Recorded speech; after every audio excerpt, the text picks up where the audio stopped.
Good morning, everybody. So, are we all staying dry? I mean, we need the rain, but we really don't want the rain because of the Viewpoint Lake, right? So I went over there today. It's like there's still fish swimming in there, so it's not good. So welcome to the Maricopa County Sheriff's Office presentation on crime prevention.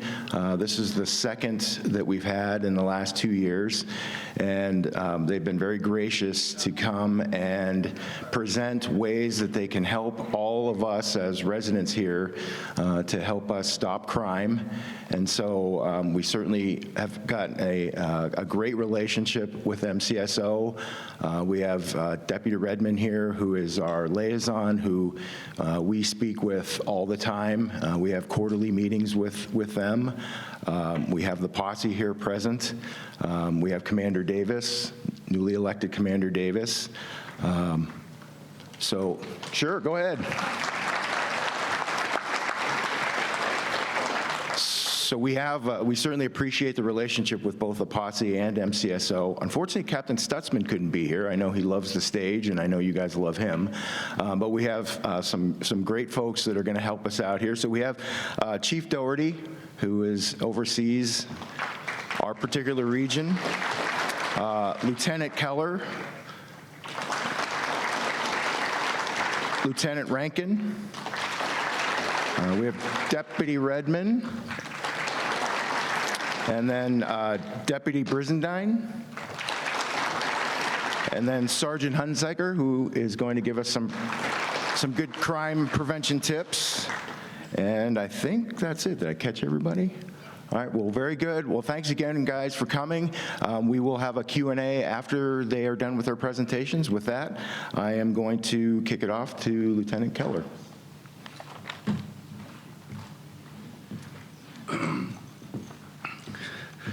Good morning. Glad you all can make it out, and everybody made it here safely, because when I left my house, it wasn't raining. I got here, and it was a storm. So, yeah.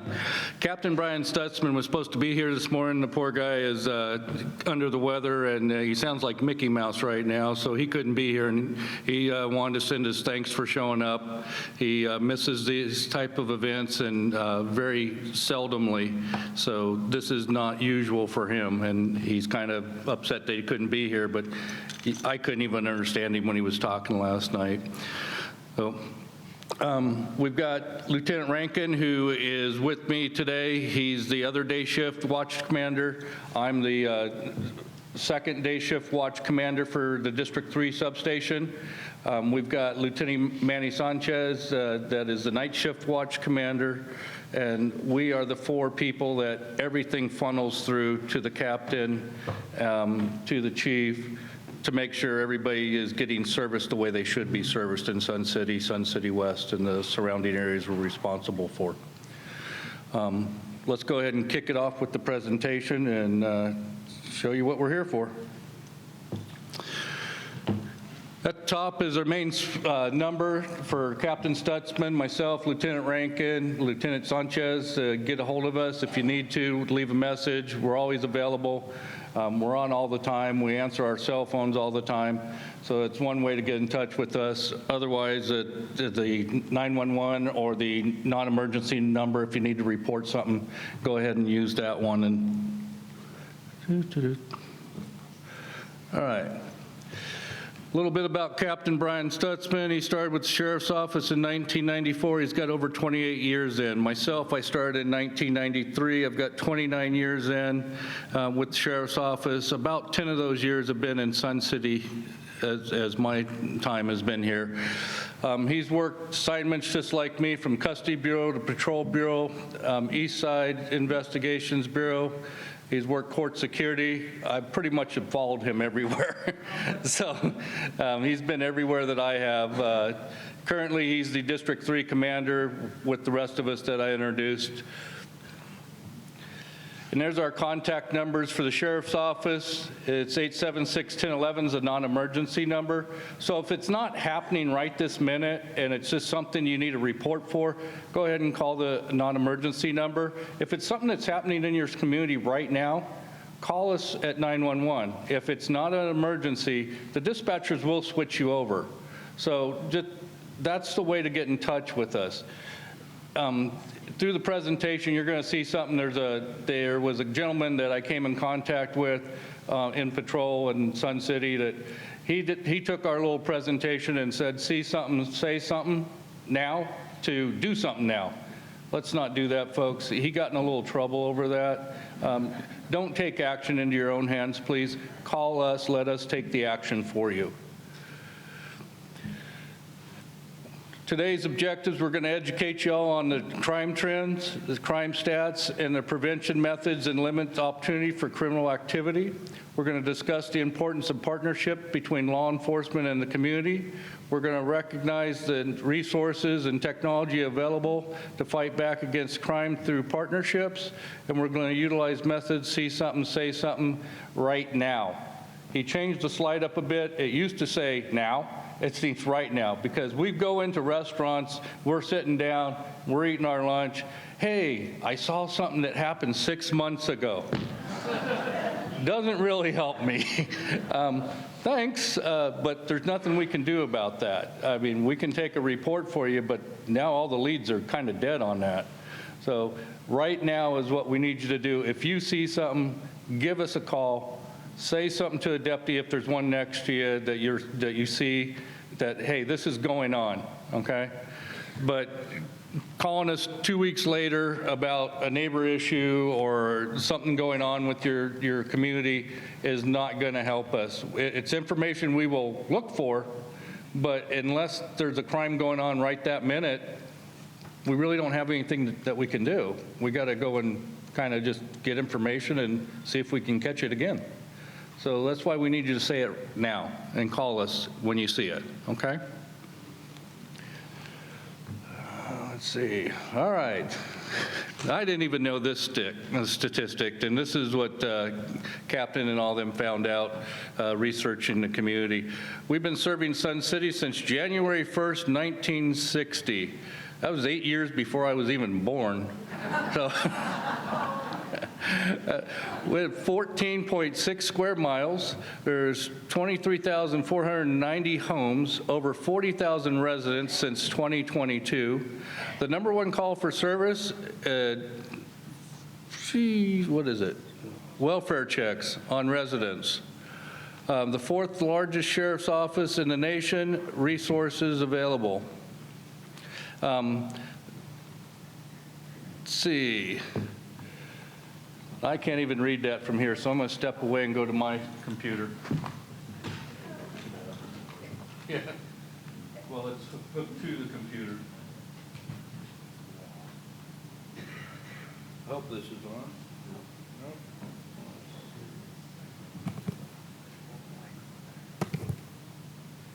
Yeah, that's a better idea. It's on. It's on now? All right, they turned it on.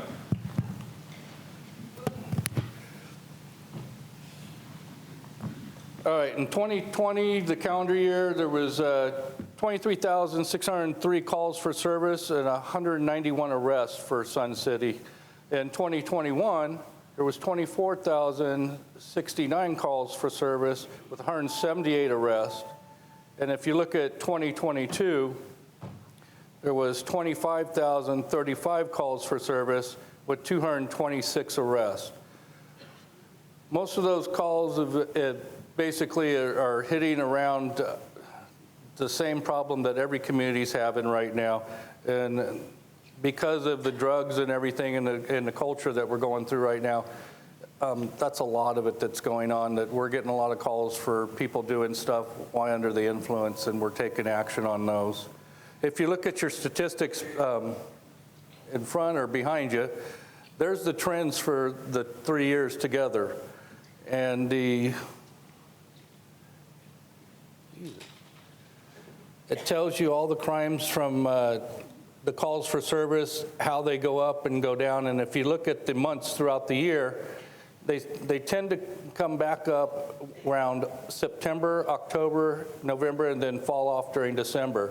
And because it is a mobile community where a lot of people come and go during the summertime and they return during the wintertime here, that's when we get most of our calls for service and our reports for crimes that have happened while you were gone. A lot of people don't know, but we had some burglaries over this last fall, I would say, summertime to fall, where there was a lot of homes in the Sun City area that were being burglarized. We did end up with a lot of resources and DNA and fingerprints, and actually some help from Silo and Actic. We're able to locate the 9 suspects that were responsible, and they were taken into custody and charged with the crimes. So they were hitting Sun City as well as Sun City West. So a lot of them are off the streets now, and we haven't seen the trend go back up to where we're having the same type of burglaries right now.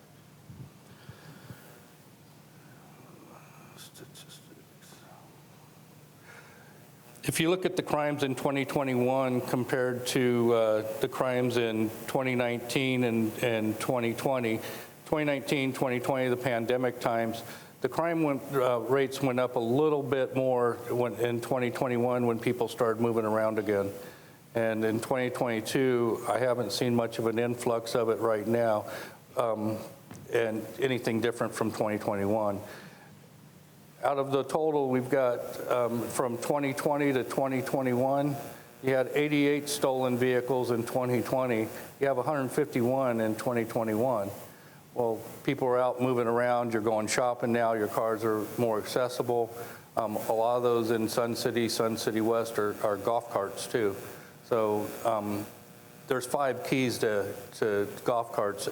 They can buy them off of Amazon. One of the community events that we went to, somebody was saying, how do they get the keys? And I actually pulled up my Amazon account and showed them, there's 5 keys right there. It fits every golf cart you have.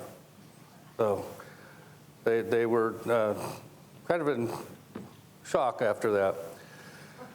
Motor vehicle theft, under this, in 2020, we had Arizona is the 11th and 14th in the nation for vehicle thefts.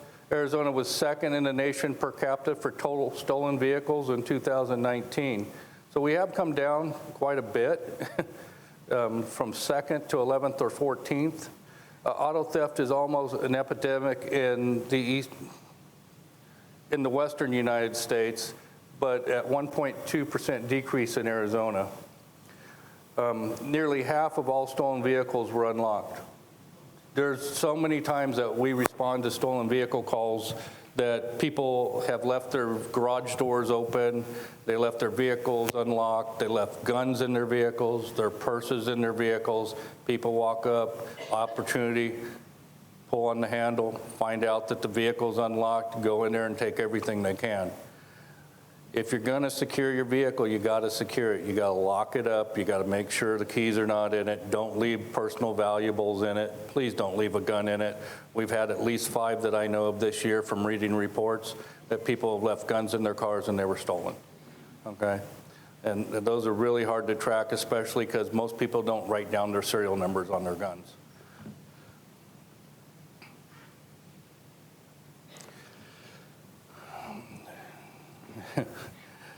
This is just a little vehicle theft prevention. It's pretty much what I just went over. Remove the keys, lock the doors, roll up the windows, park in well-lit areas.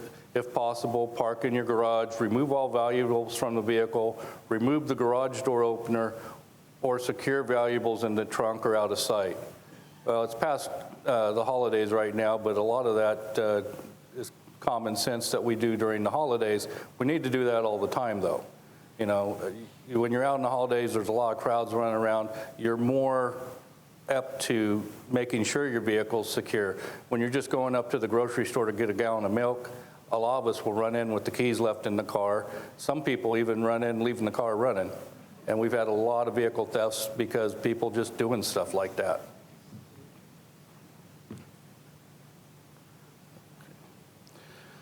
The second layer is visibility and audible devices that alerts thieves that your car is protected. Audible alarms, steering wheel locks, column locks, brake locks, wheel locks. They don't work if they're not in your, if they're in your basket. But that's about it. We had a golf cart that we had responded to, and the gentleman had a wheel lock. He left it in the basket of the golf cart instead of attaching it to the wheel. He comes back out, and tells us my golf cart was stolen. Well, did you have any anti-theft device? Yes, a wheel lock. Where was it? In the basket. All right, if you're going to get the devices, please use the devices. That is just, it's not going to help you sitting in the basket.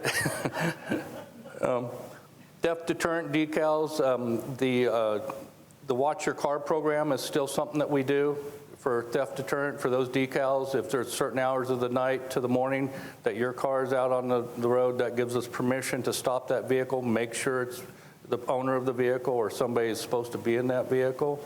So that's one thing that we still do. Window etching, acid etch VINs into glass. A lot of times they'll switch out VIN numbers on your vehicles when they steal them. If you have it etched into the glass and that, we can see the original VIN number and we can tell if it's been stolen because the VIN numbers won't match between the one that they switched and what's on your glass.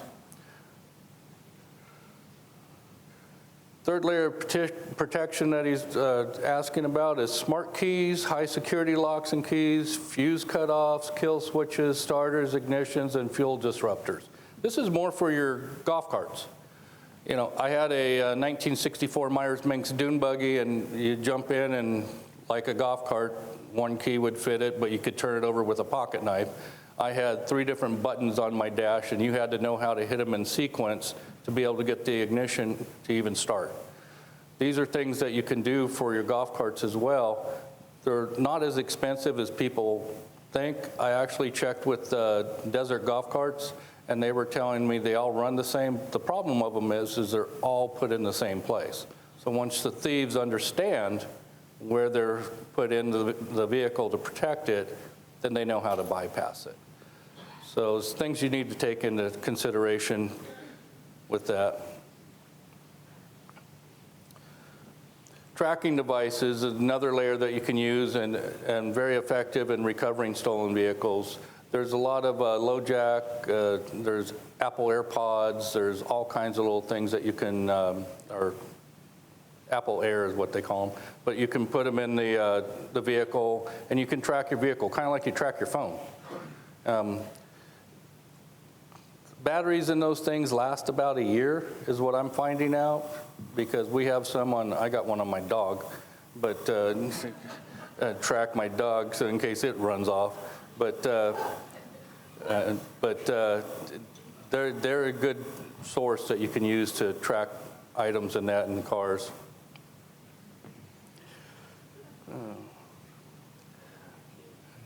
I need to, yes. Methods to reduce golf cart theft. Change the factory key. That's the #1 thing.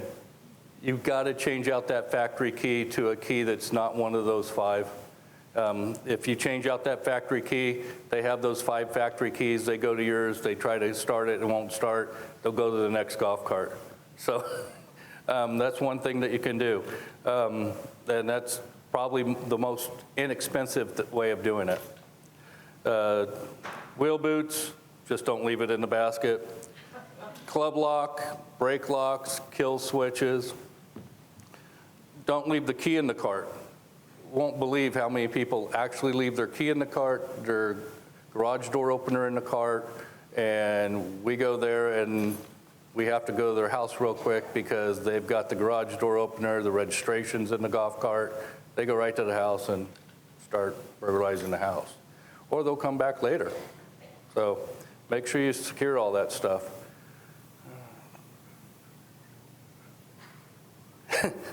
This is a good one.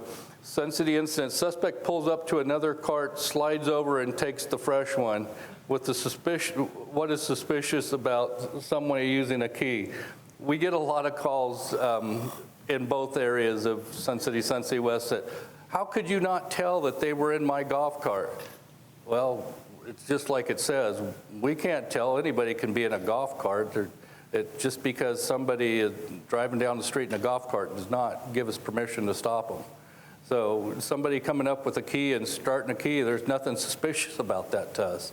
So a lot of people don't understand that there's not a whole lot we can do about that. The Watch Your Car program is free, voluntary program where the vehicle owner enroll their vehicles. with the Arizona Automobile Theft Authority through azmvdnow.gov. If you enroll in that, the vehicle is enrolled with the Motor Vehicle Division database, and participants receive decals for their front and rear windows. By displaying the decals, the vehicle owners convey the law enforcement officials that their vehicle is not usually in use between the hours of 1 a.m. and 5 a.m. I don't think I'm in use between the hours of 1 a.m. and 5 a.m. So when most of the auto thefts occur are those hours. So if a police officer witnesses the vehicle in operation between those hours, they have permission to stop the vehicle and verify that it is being legally operated by the rightful owner. That is a good program. That's been going on since I started here with the Sheriff's Office in '93. And we have actually used that quite a few times when I was on patrol as a deputy, and actually caught people that were stealing cars because of that program.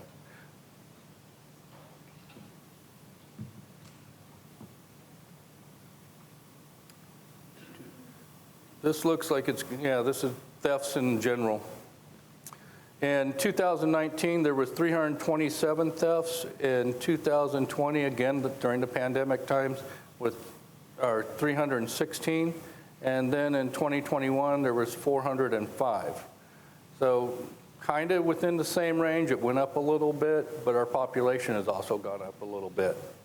Our population has grown quite a bit just after the pandemic. From the last statistics, we've grown about 100,000 in Phoenix just from watching the news. So I'm sure we've grown more in our outlying areas as well.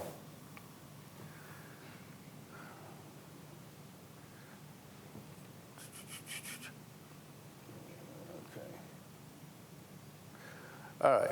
When it comes to thefts and burglaries, we need to preserve the evidence. If you find something that's not yours on your vehicle or in the vehicle or on your property, leave it there, let us come and grab that. Just tell us where it's at. Don't touch it, don't remove it yourself from the area, don't pick anything up. Let us process it for the prints, touch DNA, that type of stuff, and footprints. If your DNA and prints are going to be on the item, should it be? You know, if it's one of your items, we're going to know that you're probably going to have DNA and prints on that item, but still don't pick it up. Let us do that so we can get if there's some other person's prints or DNA on that. Here's a good one. Do not handle the items or allow neighbors into the crime scene. A lot of the times when we show up for calls for service, everybody's out front because they've called their neighbors. The neighbors are coming over. We've had neighbors show up to one call for service that we were at. The gentleman did do the right thing. He said, see something, say something now. He did that. He called us. But then he went over and confronted the guy in the backyard trying to burglarize the house because he called the neighbor that owned the house. Oh, yeah, I've got some guy coming over doing AC repairs.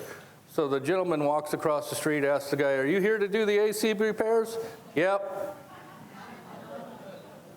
Walks back home. Next thing we know, that house is burglarized. That guy takes off, and he didn't do any AC repairs. So just keep eyes on the subjects. Let us know. Let us handle it. It might not always be what the person at the home is thinking when they're away from the home. Look, listen, watch, be our eyes and ears until we get there. That's basically what we're asking you. Do not confront burglars. We had an incident where the neighbors were confronting two burglars. They responded when asked. They were, quote, for a quote, and left a gray Nissan no plate, ran from deputies, but later identified. That was one of the ones that also that the guy was there to do a quote on something. I think it was roof repair, if I'm not mistaken. The deputy responded. The neighbors, two neighbors, had gone and contacted the guys and watched them get in a car and drive away. The deputy gets a look at, from what they were telling him, of identification for the gray car that they drove away with, found the gray car. The two guys found out they were burglars. We ended up arresting them. So what they're going to tell you is kind of like kids when did you steal that cookie? No. All right. They're not going to tell you the truth, so let us deal with that, and don't put yourself in danger, please. Captain likes to use the triangle, the heat, fuel, and oxygen, like fire does. You have a victim, a suspect, an opportunity, and crime. You got to be able to take away one of those things, okay? Take away the opportunity. If I see something, say something now, other things can consider when eliminating opportunity is vulnerability. If everything's not secure, you become vulnerable. Unprepared. You got to make sure you watch your surroundings and you're looking out for one another in your community. You know when your neighbors are gone. You know when your neighbors go out of town. You know your neighbors next door. This community is still like that. You tend to know everybody around you. Keep an eye out for each other, okay? Inattentiveness. I just don't care. I'm not gonna watch, and I'll deal with myself. You got to be attentive to everything around you to be able to protect yourself. Uninformed. That's what you're here for today. Everybody's trying to get informed, right? Yeah. And unaware. Again, if you take away the opportunity, you aren't going to have a crime. You're not going to become a victim, and the suspects go someplace else. So.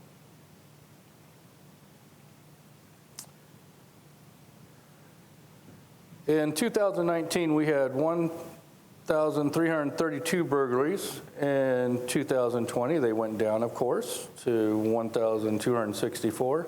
And then they went right back up in 2021 to almost the same as 2019. It's a steady trend for burglaries. It always has been. We really haven't seen any upticks until just recently when those 9 subjects were going around and hitting vacant homes. That was an uptick that we put all the resources out on with the help of Chief Doherty, getting us extra personnel, getting us detectives out here, responding to every scene. We were able to quash that pretty quick. The trend is something that we're now looking for on a daily basis. Most of the reports go through one of us 3 lieutenants to see if there's a trend, see if something's going on for stuff that's going out there, and try to get that resource faster to prevent it from happening as much as it did last time. So those are things that we are attuned to, looking for now, and looking for those little upticks, because when we started looking at it the first time on this one, it was 1 house was burglarized, 2 houses was burglarized, and then the next one, the third one, we found out that they'd burglarized a house, used a car, went to another house, burglarized it, so then we knew what to start looking for. And they were leaving the cars from the previous house over by other houses. And then we started walking through the neighborhood. One of the biggest things I found during that whole investigation was if you walk through the neighborhoods at night during the summertime, you can tell who's not home. The easiest way is not about your lights going on and off or anything like that, your air conditioning units. You walk by a house in the middle of summertime and you don't hear an air conditioning unit, you know nobody's living in it. Oh, that's one of the things that was quite interesting. 2 separate burglary rings with multiple suspects were arrested. Numerous burglaries in Sun City areas. 3 of the main suspects are still in custody or prison at this time. 1 suspect since moved out of Sun City. They were actually a resident. Detectives are working and tying 30-plus cases to numerous suspects right now. So they're still in the process for more charges right now on those burglaries. Stolen property recovery, working to identify victims. There is a lot of stolen property, folks.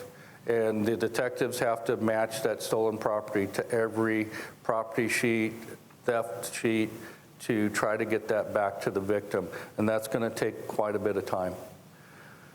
Investigations are still ongoing. We're still working this case. Residents who recently returned look for items stolen from them. If stolen items discovered, call us, please. I mean, if you've just returned from vacation and you're here now for the winter months and you found that your house was burglarized, most of those calls have already come in. But make sure you look around your neighbor's house that may not have returned yet and check and see if something's amiss there. Because we still got a lot of cases that we don't know if they were involved or not. Deputies will forward all that information to the detectives. We've got a pretty good working situation going on with Sergeant Barry Hamill. He's the detective sergeant over that case, and we give him a call whenever we find something new, and he responds right away with his guys. Property crimes are generally crimes of opportunity, easy access, valuables are in plain sight, unoccupied homes, seasonal homes, no lights at night or light on during the day, no motion sensors, no alarms, no cameras. The majority of burglars have no alarms, no cameras, not on the Sun City Posse vacation watch either. We found that out real quick when we started getting all these burglaries that came in, contacted Sarah and her organization, contacted other Posse organizations, hey, are you guys watching these houses? Or are they on vacation watch? They didn't even sign up. When you're going on vacation, these folks give you a great resource. They'll go by, they'll watch the house, they'll call us if there's a problem. That way we can get ahead of the situation. Sarah, how many vacation watches do you do monthly? Oh, I had those figures for the captain. We probably do, well, in the heat of summer and everything, we're doing like 4,000 houses. 3,000 to 4,000 vacation watches. Yeah. So a lot of those houses that were in Sun City, they didn't even know about because it wasn't on their vacation watch. And you got folks volunteering in your community, and they need the help too. If you want to volunteer, these are the great organization to volunteer with. And help your neighbors, help yourselves, and being able to see stuff out there and tell us what's going on. I mean, me and Sarah have chased chihuahuas over across the golf park because you guys called us about a chihuahua that was running in the street. Chihuahua one. Yeah. Big one. Yeah, just one. And that thing was worse than chasing a burglar. A lot of the houses don't have cameras on them. Folks, I go on cruises and vacations just like the rest of you do. There's inexpensive ways of protecting your house. I've got one camera that views the whole front of my house. I was in the middle of the ocean on a cruise ship, and I got a Ring doorbell is what I use, and the camera comes on, somebody's in my driveway. I'm in the middle of the ocean, and it's alerting my cell phone. I look on it, didn't know my mother-in-law was going to be there. I got on speaker. What are you doing there? Do not do that to your mother-in-law. Please don't. Scared the bejesus out of her because I could talk over that camera. You know, she's 70 years old. I thought I gave her a heart attack. But she was just there checking on the house for me, and I didn't know she was going to do that. She just happened to be in the neighborhood. So those are some things that when we open up the floor, you can talk to me about, but there's all kinds of stuff out there that you can do to protect your home that's not expensive. You're not having a service do it. You're doing it yourself, and you can do it while you're away.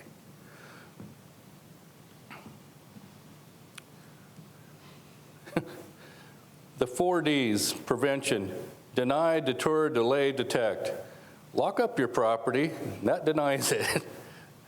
Not give an appearance of vulnerability. Cut back your shrubs. Don't have your shrubs covering your windows. Have them away from your walls. Make your house visible out front. Making entry difficult and time consuming. A lot of us know about the security doors, the security screen doors, the stuff like that. That's going to take them a lot of time to get through, and somebody's going to see it. They even have them for sliding glass doors now.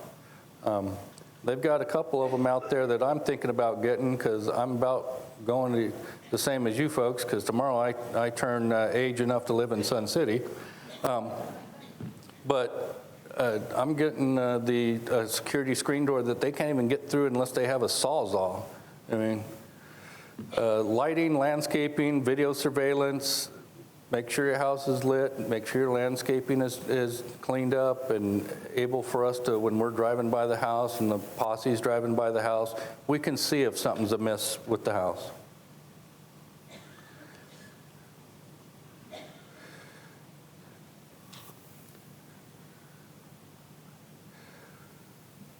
Security considerations associated each of the following: exterior hinges, entry door, locks, sliding glass doors, sliding windows.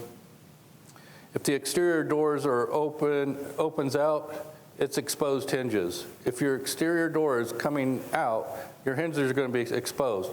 The only ones that aren't exposed are security screen doors. The hinges are on the inside. They still allow them to open out.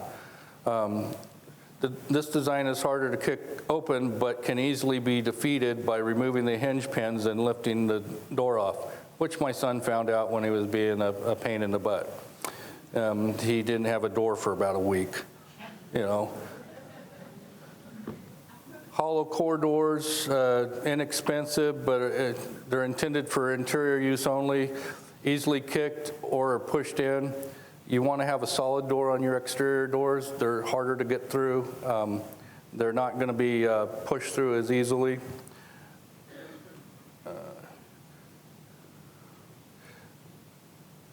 You need to have a peephole that's adjusted to appropriate height. I have a camera, so I don't have a peephole, but yeah, I've just seen peepholes that are at the 6'5" mark. I can't even look at them. So make sure your peepholes so that you're looking outside, or you have a side window that you can look outside. There's something that's adjustable for your height to be able to look out the door before you open it. You should never be opening a door to somebody you don't know that's coming over to your house at a time that you didn't expect somebody. You should be able to look out first and check and make sure.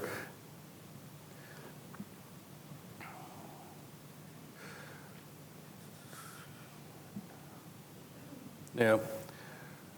You got the deadbolt, single deadbolt cylinders, key and knob lock, padlocks. Check and identify the mechanical characteristics, advantages and disadvantages of the following locking devices. A single compared to a double cylinder deadlock, less vulnerable for a double cylinder. Key in the knob lock in the back. I have that one. I don't really like it. Because now you're key to your whole house. If somebody breaks in another door, now they have a key to your whole house. And padlocks. Make sure you're using padlocks on your gates and fences and stuff like that. Excellent choice in the following standards are met. 1-inch throw for the bolt, anti-wrench collar. Use a high security strike plate. 3-inch screws that go into the wall frame. Keys and knob locks, spring-loaded latch, easily defeated, and often self-locking. Padlocks, lower cost locks are often made of poor quality materials that are easily defeated. If you get a padlock, it's pretty much a sledgehammer can defeat it nowadays, unless it's a really inexpensive one. Sliding glass doors can sometimes be defeated by lifting them from their track. We use that a lot if you guys, we do welfare checks and we need to get into the house, we can actually lift the sliding glass door and get in the house without damaging your house too much. And that allows us to get in pretty easily. So you got to make sure that that's not that way. Even if they cannot be lifted from their tracks, often lifting the door disengages the lock and the door can now be slid open. A lot of the locks on sliding glass doors got a small little latch on them, and if we lift it up enough, that latch comes undone from that lock, and it just slides back down, and we just slide the door open. Most have only latches and not locks. There are many ways to secure a sliding glass door. A dowel or stick can be placed in the track, but this will not secure the door that can be lifted off the track.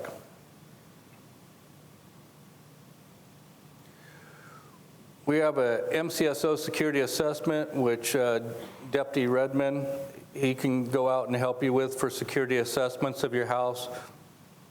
And if you want to schedule that, just call the district and we'll have somebody out and schedule that for you all.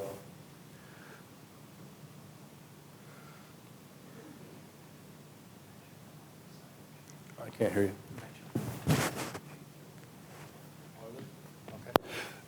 The sign-up sheets over here, I'm just told? So all the sign-up sheets are going to be back there for the security assessment and a bunch of other presentations we're going to be giving in the future.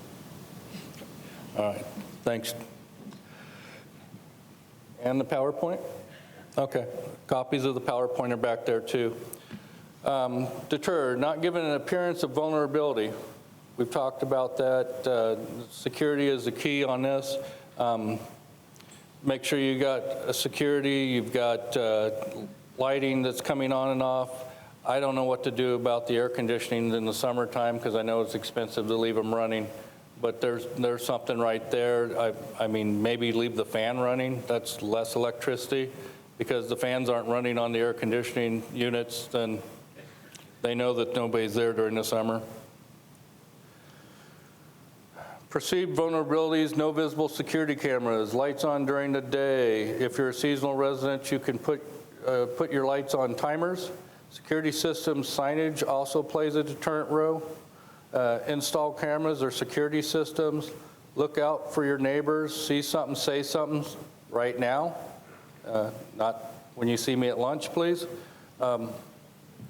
But when you're talking about the deterrent role, there's also security cameras out there that are fake, and they just have a flashing red light. Most of those people don't know the difference on those because they look almost the same as a real security camera, so that even deters them sometimes. All right, this is a question for y'all. Which one is more vulnerable, this house or this house? I don't know, I'm thinking that house. Maybe that one. Sun City Posse, as well as our deputies, go around, and we see this on a daily basis. People leave their garage doors open, leave stuff outside. We get golf clubs stolen out of the garages left and right, and they leave their garage open. And they're wondering, why did I get my golf club stolen? Theft happens because what you do to protect yourself. So leave your garage like that, and I know I have a tendency of doing it too in my neighborhood, and I've had power tools stolen. So make sure you're not doing that. Suspects are looking to determine if your home will be selected. Multiple newspapers in the driveway. This is what they look for. No AC unit running during the summer months. Garage doors slightly cracked. Items leaning against garage doors, indicators of seasonal vacancy, rocks on garage cans or stopping mail.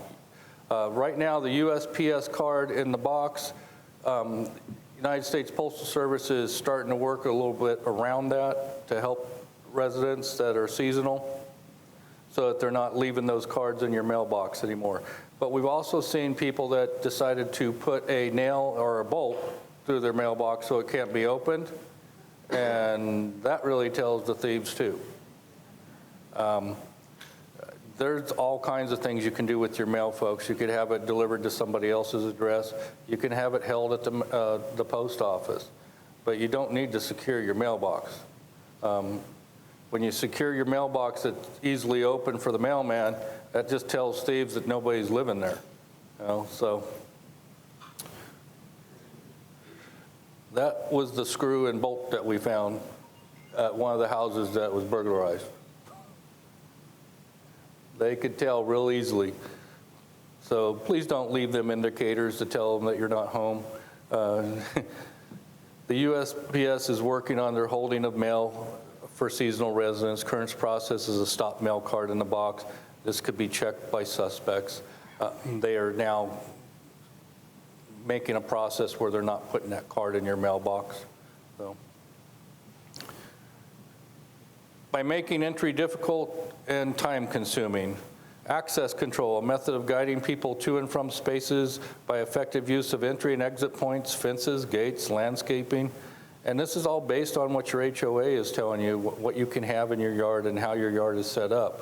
Some of the yards are open, so there's not a lot you can do on this, but you're going to have to secure your doors and you're going to have to make the landscaping so we can see and your neighbors can see if somebody's in your yard when they're not supposed to be. Quality safe, secure to the floor or concealed. I actually have a safe in my house that's bolted to a wall and the floor. Yeah, if you have a safe that's just sitting there, they can pick it up, give them time to get it out of the house and go someplace else. And the Chief Doherty and myself, remember the safe we found in Whitman that they cracked open when we were on patrol? They took it from the house in Sun City, cracked it open in the middle of the desert. We find a safe about a month later sitting out there.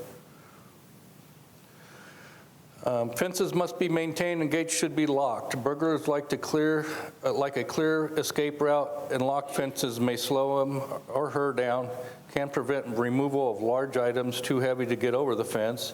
Consider fencing that enhances natural surveillance like wrought iron or quality chain link, especially in commercial and multi-housing applications. Lighting and landscaping and video surveillance. Visibility is the key. Keep bushes and hedges trimmed below the bottom of the window, away from entryways. We've hit on that several times. Remove their concealment. When we drive by and you've got a lot of the bushes are now planted away from the house because of water can get into the foundation. When we drive by and if that bush is planted away and it's a 6-foot tall bush, the guy standing behind it, we're not going to see him. You want to make sure that's a nice trim bush and able for us to see somebody hiding behind it. Windows and doors should be easily visible to passerbys, again, increasing natural surveillance. Thorny plants, bougainvilleas are great. Don't like the flowers, but those thorns keep people away, that's for sure. Thorny plants can be used to control access, cactus, roses, bougainvilleas, and I can't even pronounce that last one. Yeah, not a plant guy. What is it? Pyracantha? You have those? It was a chore of the week to cut them. Yeah. Situational awareness, the ability of people to observe their surroundings as they go about their normal daily activities, driving around the block, walking to the mailbox, washing a car, etc. See something, say something now, folks. I mean, you're out there, you're walking around. I see you every day. I don't sit behind a desk a whole lot, and I get out with the deputies and with the sergeants, and I see people walking around all the time. And we get a lot of our calls, and the posse gets a lot of their calls from people walking around, walking the dog, taking the walk for the evening, you know. So encourage other community activity in public spaces helps too, to discourage crime. Organized neighborhood watch patrols. Mike Redmond, our community liaison deputy, he also gets with the neighborhood watch programs, and he helps them set up neighborhood watch programs. So he'll be talking about that a little later to you folks. Bad people are prepared to provide a convincing excuse that will be believed and ultimately not feel suspicious enough to call us. I've told you a couple stories of that already. There's tons of them out there. I'll bet you folks have some that you've heard. They will tell you that they are there for a quote, but wrong house. Knock and say they're soliciting service, but actually looking for no response. When someone is found at home, they go to the next house. Watch them, call us. If there's somebody suspicious and they're selling solar in your community and you don't think they're actually selling solar, call us. The captain keeps telling y'all that he needs solar. So he wants solar on his house, he'll go check them out and make sure they're actually selling solar, you know. But when someone, be aware of the surroundings when leaving your house. Are you being watched by someone? Burglaries take 5 to 10 minutes. You leave to go to the grocery store, they can have your house burglarized before you get back. So watch your surroundings. You know who belongs in your neighborhood. You know who should be there, who shouldn't be there. If there's somebody suspicious in your neighborhood, feel free to call us. We'll go check it out. What are you doing here? You know, you're not a normal neighbor that should be here.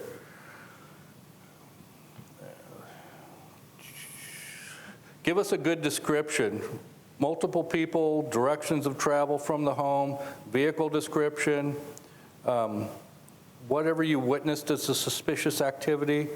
We'll get a call for service, and I read them as they come through our CAD, suspicious activity in the area of such and such. And the only description we get, white male. didn't tell us what he was wearing, which direction he went. There was a white male came up to my door. I didn't let him in, he left. That's suspicious. We'll go drive through the area, but there's not a whole lot to go on with that type of stuff, folks. Give us some good descriptions of who you're seeing in your neighborhoods.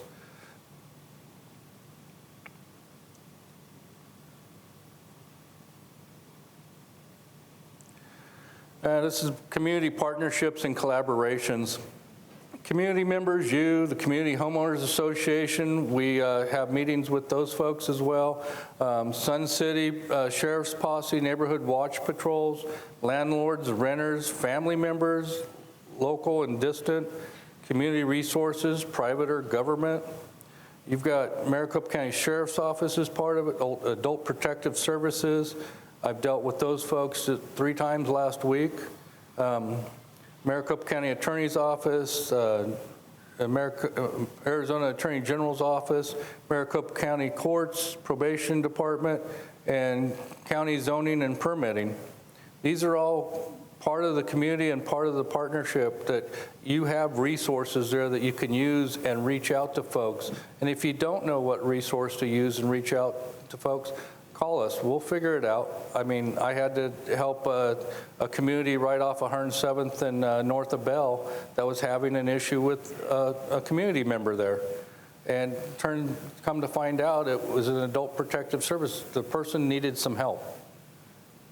So I had a meeting with 15 members of the community. We got the person some help.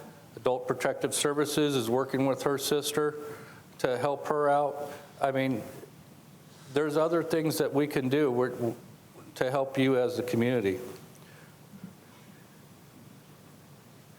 Neighborhood watch programs, get to know your neighbors, operation identification, MCSO tip line, silent witness, neighborhood watch with the Sun City Posse completed 1,302 vacation patrol watches in 2022.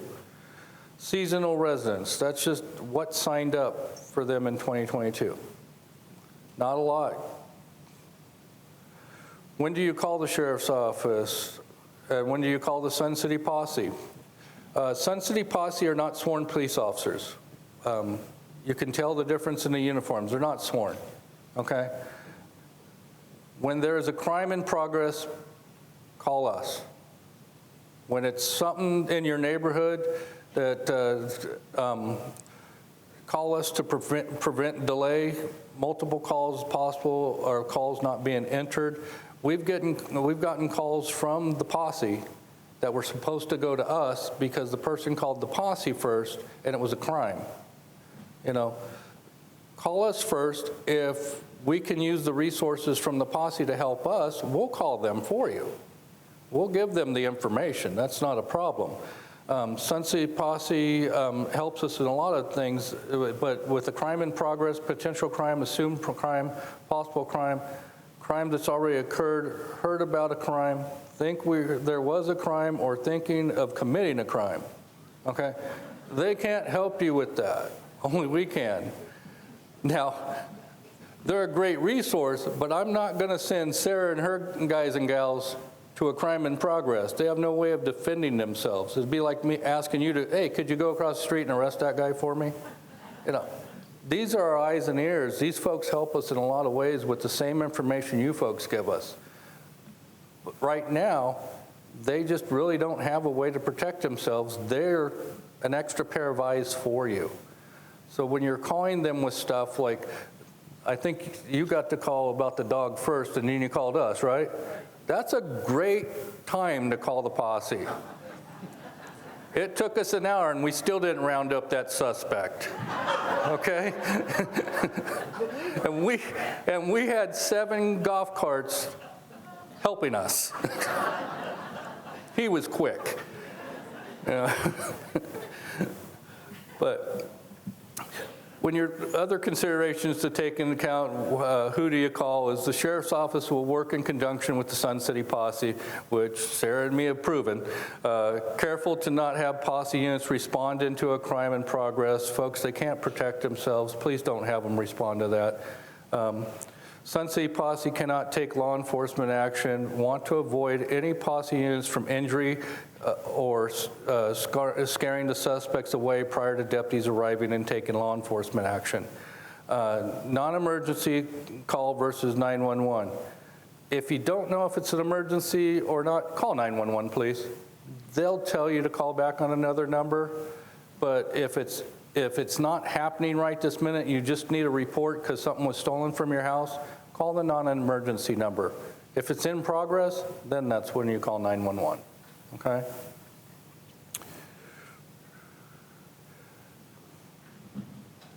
Mike Redmond, he's going to talk to you about Neighborhood Watch.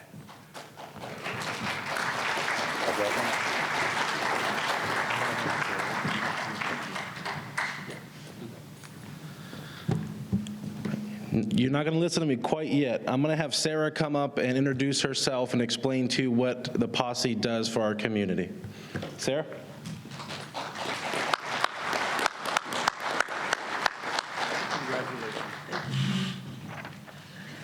Well, by now, you all know that I'm the newly elected commander of the posse, and I am so happy to have myself and my team here to support MCSO in this endeavor to contribute to your safety. And what I'd like to tell you is many things that he's already said, which is we aren't law enforcement, but we are here for you as the community. We are your neighbors. We are the people you go to church with. We're everybody that you see in Sun City, and we would love to have some of you to also volunteer and be part of us. We're 50 years old. This is our birthday year, and I'm so proud to be the commander during this time.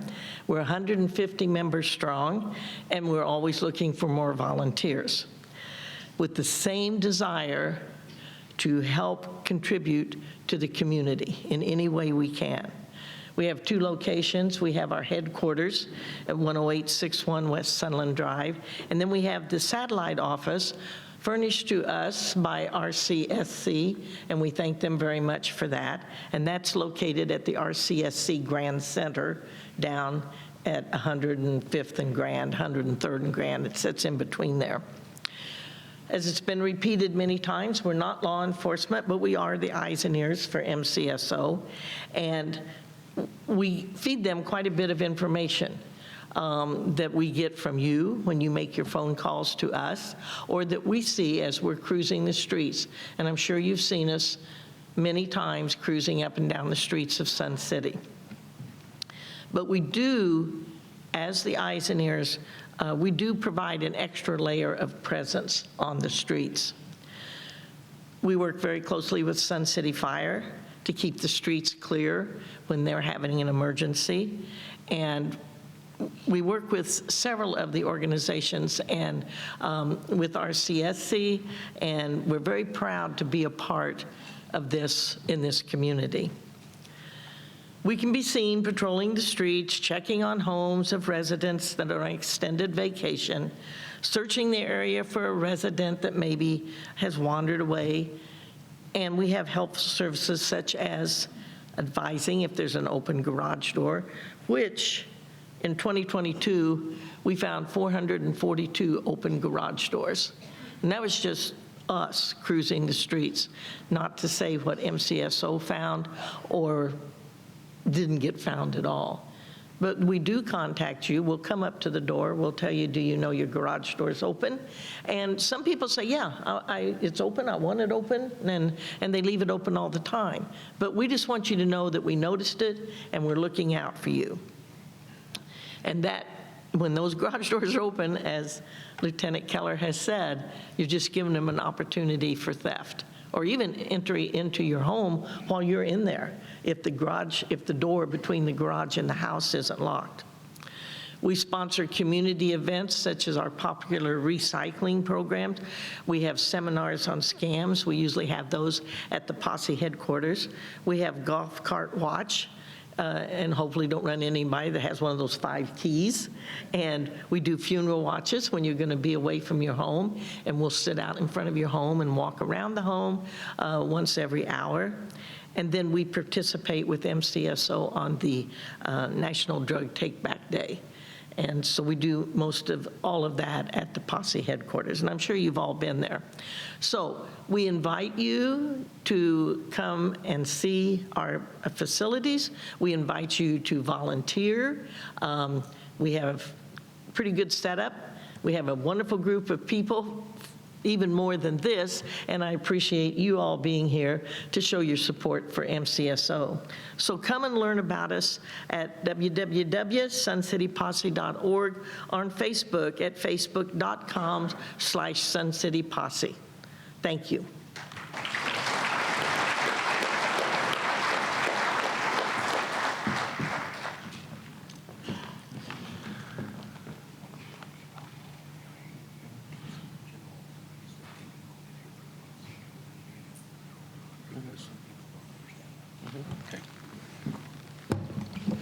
Good morning.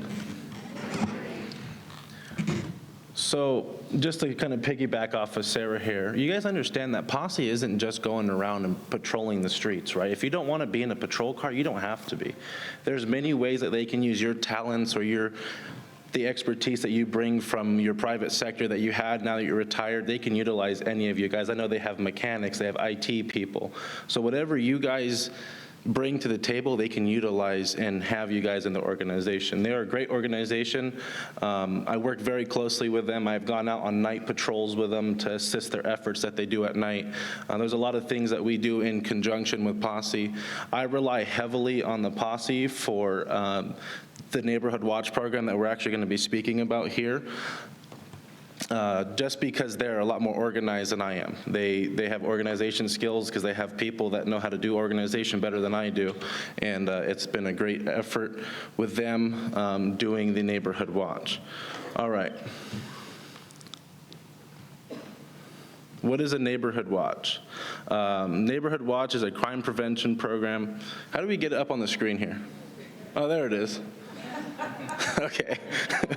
Neighborhood Watch. It's a crime prevention program which enlists the help from the citizens in cooperation efforts with law enforcement to help reduce crime in their communities. I always say, you guys are the eyes and ears for us. You guys are the only ones that are going to know what's suspicious in your community. Us deputies and us folks that drive through here, we don't know what's out of the ordinary in your own neighborhood. You guys who live there day in and day out are going to be the ones that know what's weird, what's suspicious. Give us a call. If it's suspicious to you, it might not be suspicious to us. Give us a call, let our dispatchers determine if they need to send a deputy out, and allow us to come out and look into that for you. Neighborhood Watch is getting acquainted with your neighbors. I know with the pandemic the last couple years, we've had some, people like to be in their own nutshell, not get out of the house. There were a lot of folks who feared leaving their house. Unfortunately, to build a strong Neighborhood Watch, that's what we need you folks to do. It's working together to solve problems in your community. It's letting us be aware of what is unusual in your neighborhood, because you guys are going to be the ones that know that, not us deputies. It also is the implementation of a crime prevention technique to enhance home security. So you guys, if you have your Neighborhood Watch going in your neighborhood, you have your neighbors watching your house, when you're out of town, the only thing you have to do is let your neighbor know who's part of your Neighborhood Watch, and they watch that house for you. It's like a free security system, right? If you have cameras on your house, if you do or you don't, let's say you don't, your neighbor's gonna be watching that house for you. It's an extra set of eyes on your house while you're out of town. It's getting put back into neighborhoods, being neighborly. Like I said earlier, a lot of us during the pandemic, we didn't want to talk to our neighbors.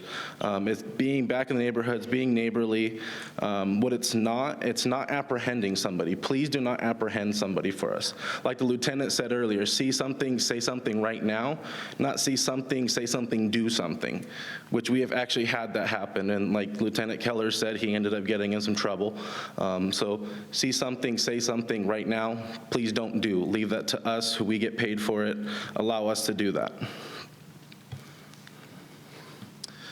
Neighborhood Watch also helps eliminate potential crime from occurring. It helps build stronger neighborhoods and encourages communication. The Neighborhood Watch groups become the eyes and ears for the sheriff's office. That sign right there isn't going to stop anything from occurring, right? That's just a sign. And I say that all the time because I know the posse, they purchased some nice signs and they were nice enough to give them to the people of the community if you're part of a Neighborhood Watch program. But that sign doesn't stop crime from occurring. What it does, it gives that what if factor. The what if somebody is watching me? What if there is someone looking at this house? So it's that potential of a crime from occurring, from happening. That's what that sign does for you. Because people always tell me, well, what's that sign supposed to do for me? Well, honestly, the sign's gonna do nothing. It's just another sign. But it gives that what if factor, correct? It's that what if of, what if someone is watching me? Some things that MCSO can offer, we can offer identity theft training, personal security training. We can give you crime statistics in your neighborhood, drug awareness training, cyber crimes training, youth programs, and vacation watch programs. And we have a lot of resources. Some of the sign-up sheets in the back we have back here. We have a fraud prevention that's put on by our deputy service aide. He's going to do his short version here. We have about an hour-long version that we do together. So there's a sign-up sheet back there, and they all say what they're for. If you're interested in anything, sign up for it, and then I'll reach out to you via email. I can send you this whole PowerPoint if needed. Neighborhood Watch resources. Obviously, you can go on our website at mcso.org. You can also report crimes to our tip line. So recently, I was just added to the tip line, and one thing I have to say about if you're reporting a tip, if it's a crime that's occurring now, please do not report it on the tip line. Either call 911 or call our non-emergency phone number. If you're seeing somebody kick down your neighbor's door, what good is it going to do to have you go on your computer and say, I saw a car kick down my neighbor's door, right? I saw this car and this person got out and kicked down my neighbor's door. That's something you need to be calling 911 for. We also have offender watch on there and the sheriff's alert maps where you can see our crime statistics and they'll pinpoint where and what crimes are occurring in the area. All right, show of hands of how many of you are aware of Operation Identification. Wow, only a couple. Okay. Well, it's good that you're here because you're going to learn something new today. So,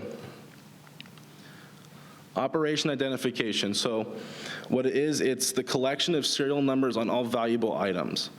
So let's say you have some really nice jewelry that you don't have serial numbers on. What you need to do is take pictures of it. That way, so if you do become a victim of a crime like a burglary and somebody steals your jewelry, there's a way for us to identify that jewelry belongs to you. And then if your items that do not possess serial numbers, you can engrave those with your driver's license number. Let's say you have a power tool for some reason that it doesn't have a serial number on it. What you can do is get like an etching tool and etch your driver's license number. So you start out with AZ for the state and then your driver's license number. You can utilize that for anything. So if it doesn't have a serial number on it and you want it to have one, you can put it on there. And what that does is allows us, if the item gets stolen, it'll be entered into our database, into the National Crime Information Center, NCIC database. And if the item was ever sold at a pawn shop, it would come back as stolen, it would be flagged, and then we could get your property back for you. The Sheriff's Office also has a silent witness program. This program provides citizens with rewards for information that can lead to an arrest or the indictment of a wanted felon. It's a 24-hour hotline that allows you to call anonymously. The 2 phone numbers are there, or you can obviously leave a tip on our tip line. You can call it, or you can submit a tip on our website. If you go to our website, it'll be one of the tabs on our website to send a tip to us, and there could be some monetary gain for you if it leads to the recovery of someone that we're looking for. And that's all I've got for you guys. Thank you for your time.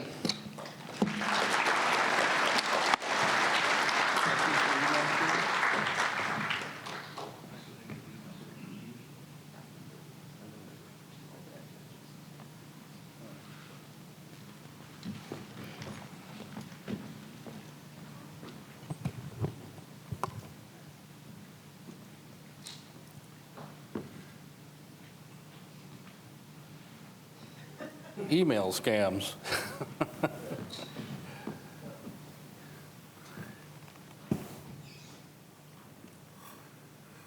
Now, Jesse, is this what you cover normally? Yes. Jesse's our DSA with the sheriff's office. He's on day shift, and Jesse's been putting together a program and goes out and instrumentally teaches this program. I've been caught in these scams. There's a lot of good information. This is going to be an abbreviated version of it. I would recommend as a community that if you have more need for information on this, to get in touch with us, and he can set it up for the community for you guys to come out and hear his full presentation. But here's a little, huh? There's a sign-up sheet. There's a sign-up sheet for him? Oh, there's a sign-up sheet for Jesse too. So if you guys want to hear more of what Jesse has to say, this is a brief version of it. Please sign up in the back and he'll take care of you on that. Come on up, Jesse.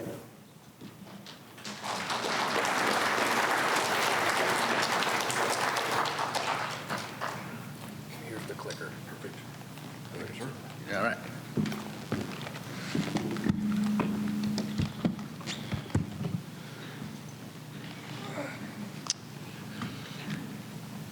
Let me get on the right slide here. Click it back.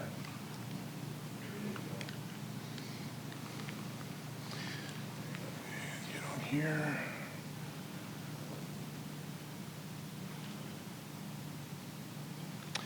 Hi, my name is Jess Brizendine, and I'm dressed a little different than the rest of these guys. My job is I'm a DSA, which stands for Deputy Service Aide. So anytime you have calls like this, there's a chance you'll see myself or my counterpart, Lori Wilson, respond to take these calls for service in our community. Like Lieutenant said, this is an abbreviated version of this presentation. Normally, Deputy Redmond and myself, it takes about an hour to go through everything, so it's just kind of a little teaser. So if you ever have groups to get together, we'd be glad to come and talk to you. Email scams, emails from anyone should be considered fraud, even from your own bank institution. Always consider what shows up on your computer that's unwanted or, uninvited as a possible email scam. Do not click on any link from any email. Unless you can confirm that that email is from somebody that you know, don't click on a link, because normally what happens is that takes you to a fraudulent site that's controlled by the scammers. Go to known apps or enter a website directly into browsers. Click on sender's name, and it will show the user's email. If there is an unusual character number and not a simple .com type address, it is a fraud. And also watch and make sure that the names are spelled correctly. I had one incident where the victim was Saguaro Steel, and they were frauded out of quite a bit of money because the person added an extra E to steal, so the people were sending money to that extra E. So just make sure that you are communicating with the right people before you start communicating with them.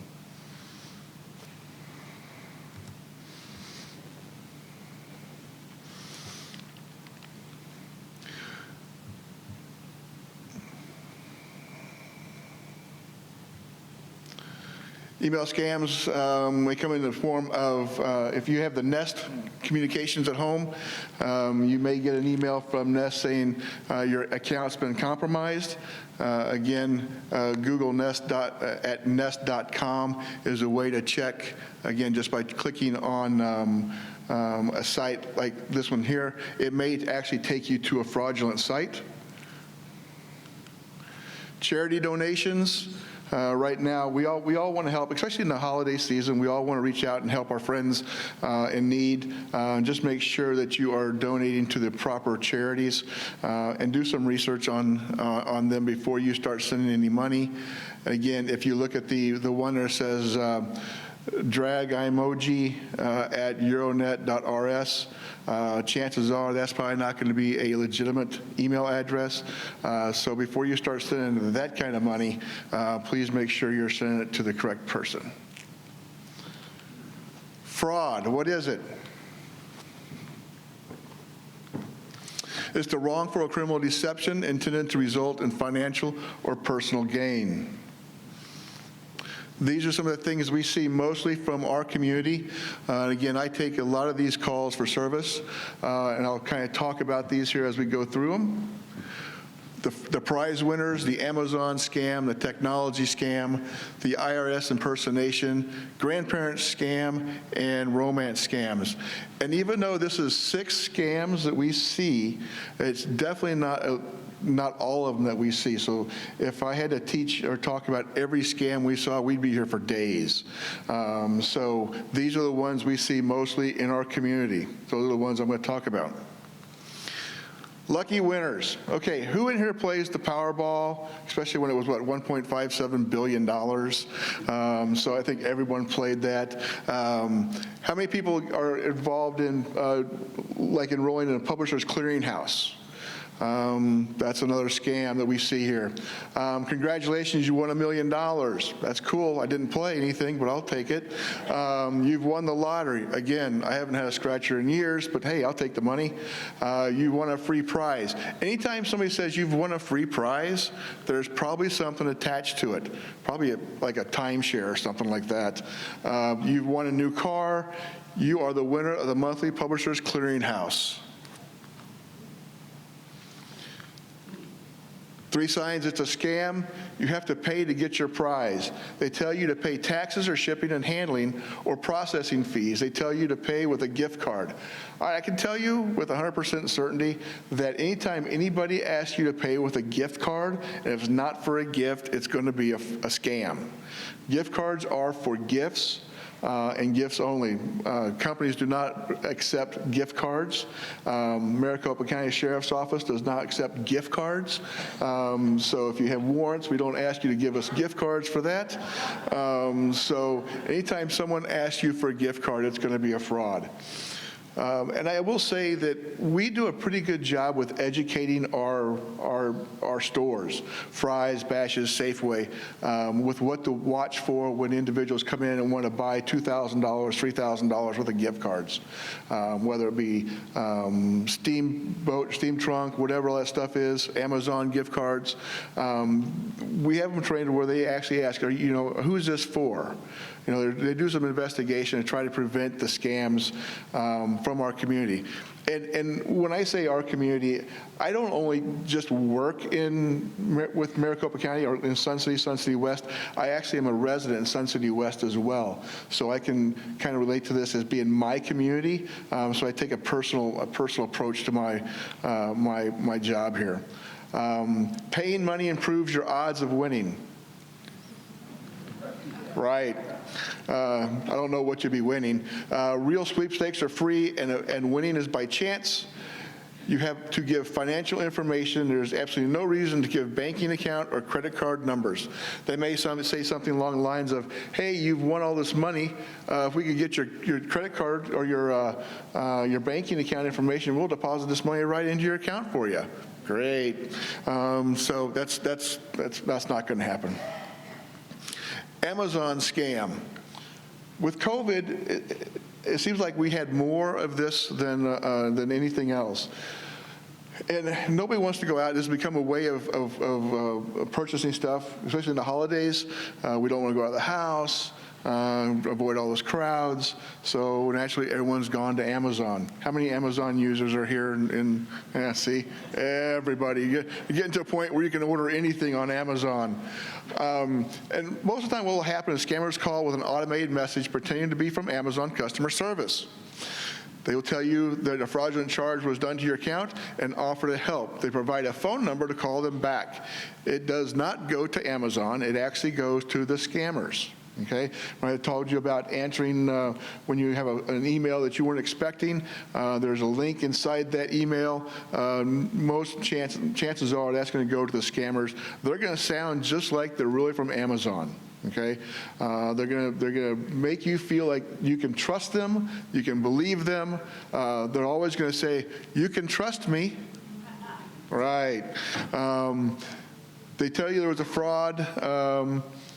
They call them back, they tell you you're entitled to a refund or an overpayment, and then they ask again to access your computer for the refund. They may ask you if you can access to InstaViewer in the corner. What that does is gives them access and carte blanche to your computer so they can do whatever they want to. So anytime anybody asks you that you don't know who they are, has access to your computer, tell them thank you and to go away. Technology scams. How many of us have computers at home? How many of us have cell phones? Those are all computers. So you get a call from someone who says they're a computer technician. They say there's a virus or other malware on your computer to trick you into giving remote access or buying some software you don't need. I don't know about you, but Amazon, or not Amazon, but Microsoft is not monitoring all, how many millions and billions of laptops that are out there and computers. So if they call you, say, we've noticed that your computer's running a little slower today, it's going to be a scam. An unknown pop-up appears on your computer with a message warning of a security issue or uses scare tactics. One of the things that a lot of the scammers we use will be scare tactics. Threaten you with arrest, threaten you with deportation, threaten you to take your license away. They ask you to call a number which goes to scammers again that's listed inside their emails. And with the advent of COVID, Zoom meetings have become a very popular way of doing business. So they've actually now learned of a way to attack the Zoom meetings for their own benefits. All right, I'm going to go out on a limb here. Do we have any grandparents in this room? How about, okay, great-grandparents? And I actually had great-great-grandparents? All right. Well, this is a scam that affects our grandparents.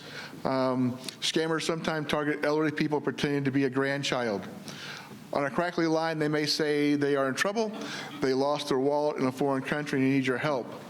They rely on you saying a name, which they then use as an identity. They call you, you answer the phone, you say, Grandma, I'm in trouble. And they say, Johnny, is that you? And you go, yeah, it's me, Johnny. Well, now you've given them a name to associate and kind of build that rapport with. If you get any of these calls, one person, I had to laugh when they said this is, they answered the phone and said, Timmy, is this you? He says, yeah, Grandma, it's Timmy. He says, well, that's funny because I don't have a Timmy. So ask them questions to verify their identity. Ask them, Christmas stories or pet names or anything that you can relate to prove their identity before you carry on a conversation with them. They say they've been involved in a car crash and in jail and need bond money. And when they say they need bond money, they'll turn you over to a person who says they're a lawyer and they need, guess what? Gift cards. So again, watch out for that scam. IRS scam. It's that time of year. Get to start doing our taxes and find out how much money we have to pay the government or hopefully get back. I know, I heard someone groan over here. So this is the time of year when we start getting calls about being contacted by the IRS.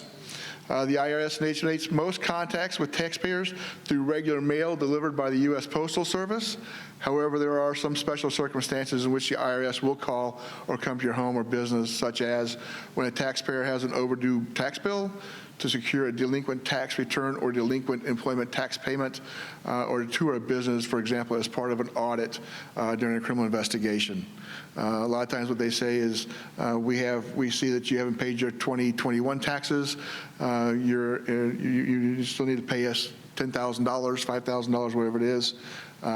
We can take that by Bitcoin, gift cards, wire transfers, all that. If you think you have an issue with your taxes, contact your tax preparer or do some research before you start paying anybody any money. Romance scams. This one kind of hits really hard for me because we have so many people that become victims of a romance scam. You know, we're humans. We like the company of other people in our lives. And a romance scam is known as an online dating scam is when a person gets tricked into believing they are in a romantic relationship with someone they met online. In fact, their other half is a cybercriminal using fake identity to gain enough of their victim's trust to ask for or blackmail them for money.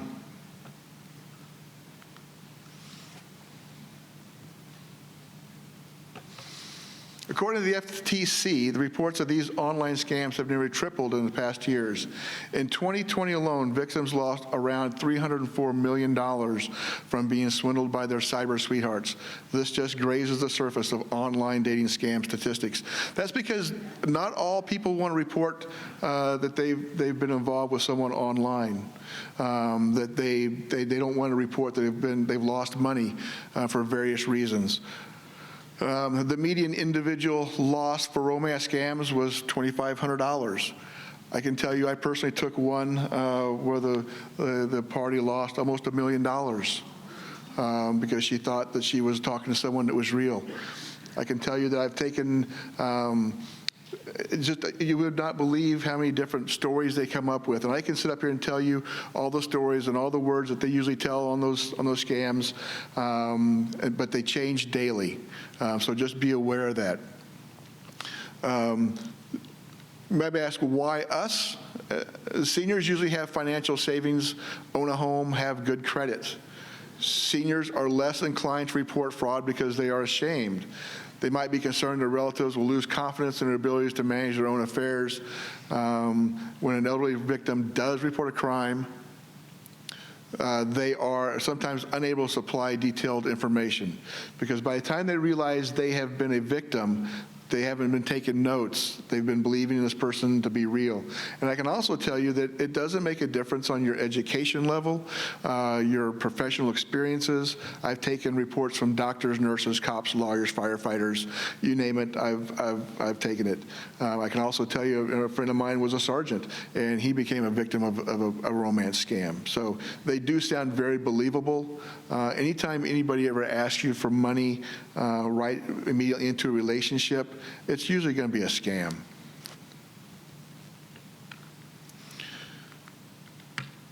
Who to report the crime to? Contact MCSO, non-emergency number. The Federal Trade Commission, which is the FTC, or call 877-438-4338. The FBI's Internet Crime Complaint Center. The Arizona State Attorney General's Office, and your banking institution. Like I said, this is just the tip of an iceberg for us to talk to you about. If we can come in and meet at your groups, your church studies, stuff like that, we'd be glad to come and talk to you. My approach to this is if I can educate everybody in here, and I can.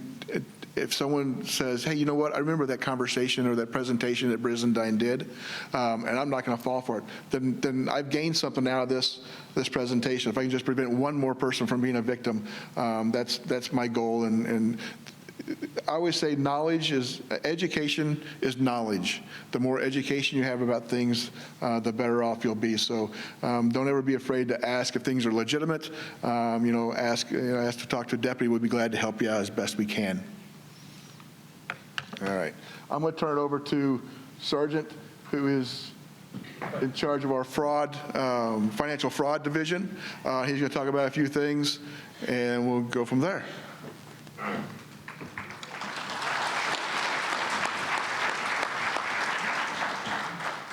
All right, I'm not going to rehash everything that DSA Jesse just spoke about. It was a great presentation. There are a few things that I just want to drive home.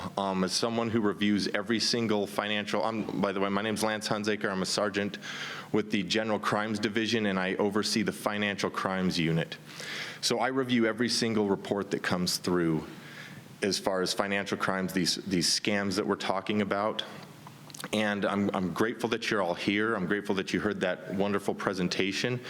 And I want you to spread the message because I can tell you that the scams or what we're dealing with is if everyone could understand just a few simple things and I could get that word out, as far as financial crimes go and scams go, we could decrease that it'd be 70% to 80% of what we deal with every day.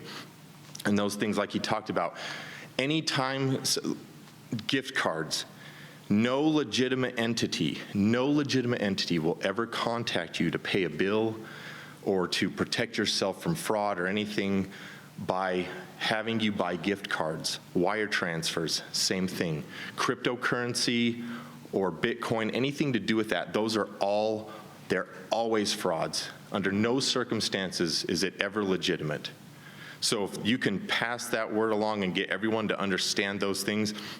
When I first became a detective, probably like 13 years ago, $6,000 was like, oh my goodness, $6,000 fraud. That's huge. We really need to jump on that. Now, people daily are losing $60,000, over $100,000 daily. But the thing about these crimes is, while they're very effective, they're very preventable. So like I said, anytime anyone, and they can be very convincing, so if it's ever happened to you, don't beat yourself up over it, because they're very convincing. Most of the time they're calling as a fraud unit saying, hey, we're with your bank's fraud unit and the hackers are in your account. We need to move all your money. So to do that, we need you to go buy all these gift cards and give us the number. Or we need you to do a big wire transfer. Or we need you to put all your money quick into cryptocurrency and then get it back. Just understand it's always, always, always fake. And when that does happen, what we're going to be training on, I'm glad Jesse touched on that, ic3.gov, that's how we get the information to the FBI to investigate. When you are a victim of a crime, definitely call us. We will take a report. But one of the things that we're going to be training our deputies, this isn't always happening, but this year we're specifically training our deputies to remind you to go to ic3.gov and enter that information there as well, so that the FBI can get right on it and get those stats and figures. And with that, again, thank you for being here, and please spread the word. And thanks, Jesse. And with that, I'll turn it back over to the command staff.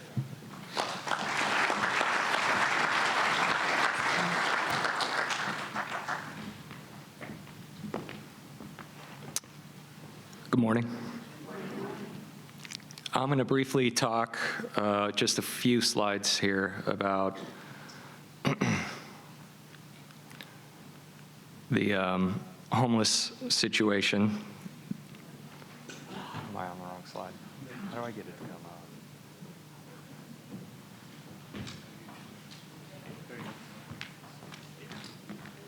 up? Okay. Just tap down if you need it. Okay. Just an introduction. I'm Lieutenant Rankin. I'm one of the day shift lieutenants here in District 3. I've been in District 3 for about a year now. Which District 3 encompasses all the Sun City West area. It includes Wickenburg, Whitman, town of Youngtown, some other unincorporated areas in Surprise, Peoria, Glendale. I've been with the Sheriff's Office for about 19 years. Started as a young man. Still a young man by some. When I started, so I was 18 years old, graduated high school, got a job working in the jails as a detention officer, and I started at Madison Street Jail working with the Supermax Security, Aryan Brotherhood, New Mexican Mafia, murderers, and that is a cultural wake-up call when you go from a high school to a Supermax Security jail. You grow up fast working in that environment. So to talk just briefly, homelessness is a national crisis. It's a national crisis that everyone's still trying to figure out answers for. But we want to reiterate a few things, and that a few of those things is that being homeless in and of itself is not a crime. It is a societal issue, again, that we're trying to figure out how to address in the best ways that we can. Panhandling is not against the law. The Supreme Court has ruled on that as panhandling laws were all deemed unconstitutional. Several years ago, they were taken off the books.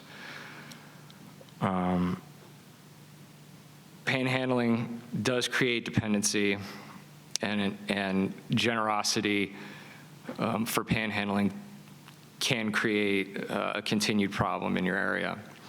I'm definitely not standing up here not telling anyone to be generous or to give, but we would always recommend giving to a shelter, to a legitimate shelter, than to people directly, because that can continue to fuel the issues with homelessness in your community.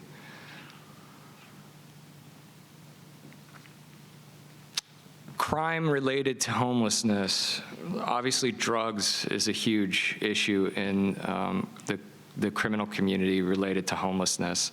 In fact, it's one of the reasons there's always open beds at these homeless shelters. There's always availability. A lot of these people will not go to those shelters because the shelters have rules. And one of those rules is you can't be on drugs. So that's a big reason that you see a lot of them not there.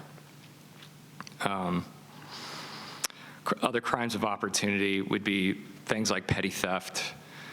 We've come up with a lot of solutions with the community partners to combat this. One of the things that we've done is we've really cracked down on making sure that we identify anyone that has trespassed on a property, that we have worked with our community partners to say, yes, they're willing to be a victim of trespassing and of petty theft. And then when we find individuals trespassing on their property, we identify who they are. So they've been warned, and if we catch them again, they're going to jail for trespassing. And that has helped with the issues. And we will continue to come up with ideas and ways to better help with these types of problems in the communities. We have been working closely with our neighboring jurisdictions, including Surprise PD and El Mirage PD, because we are aware that when we kind of push a homeless encampment out of one community, it goes to the other, goes to El Mirage, then they get pushed out of El Mirage, they go to Surprise, and they get pushed out of Surprise, and they come back to Sun City. And so we have this kind of cyclical system. And so we've been having meetings to better understand what each other's needs are and how we can solve this instead of just kind of moving people around and temporarily putting off the situation. Again, we continue to offer resources. They're rarely accepted. These are the statistics for trespassing calls related to homelessness. And we just see it continue to rise. In 2020, we had 238 trespassing. In 2021, we had 384. And the red line is 2022. And it's going to be even higher than 2021. I would like to reiterate that even though we are seeing an increase in calls of service related to homelessness, and we see an increase in overall calls of service, relative crime in the community has been, I'll say, steady to where it's been, we'll say 2019 to 2022. If we compare those 2 years, they're similar. And I'd love to see numbers drop down, but I also would like to reiterate that nationally, crime is significantly higher, and that as Maricopa County continues to grow at a rate of several hundred people a day moving into Maricopa County, we will see a continued raise in the crime statistics, and Phoenix's crime statistics are fairly elevated for 2022. But I think Sun City has done a very good job. Your partnership with Sun City Posse and Maricopa County Sheriff's Office and being the eyes and ears have helped keep Sun City a safe community, and it is a safe community. So that's a testament to everyone that's involved in the process. You guys, us, the Sun City Posse, everyone makes this work. So thank you, everyone, for what you do for the community. Thank you so much for being here with us, and that's it from me. Thank you.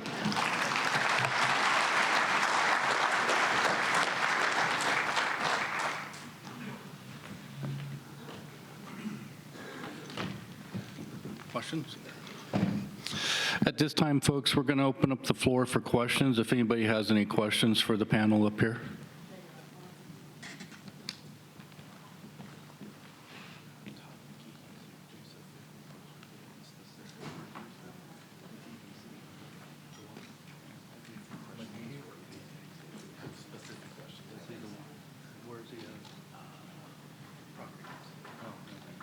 But is he here? He's here?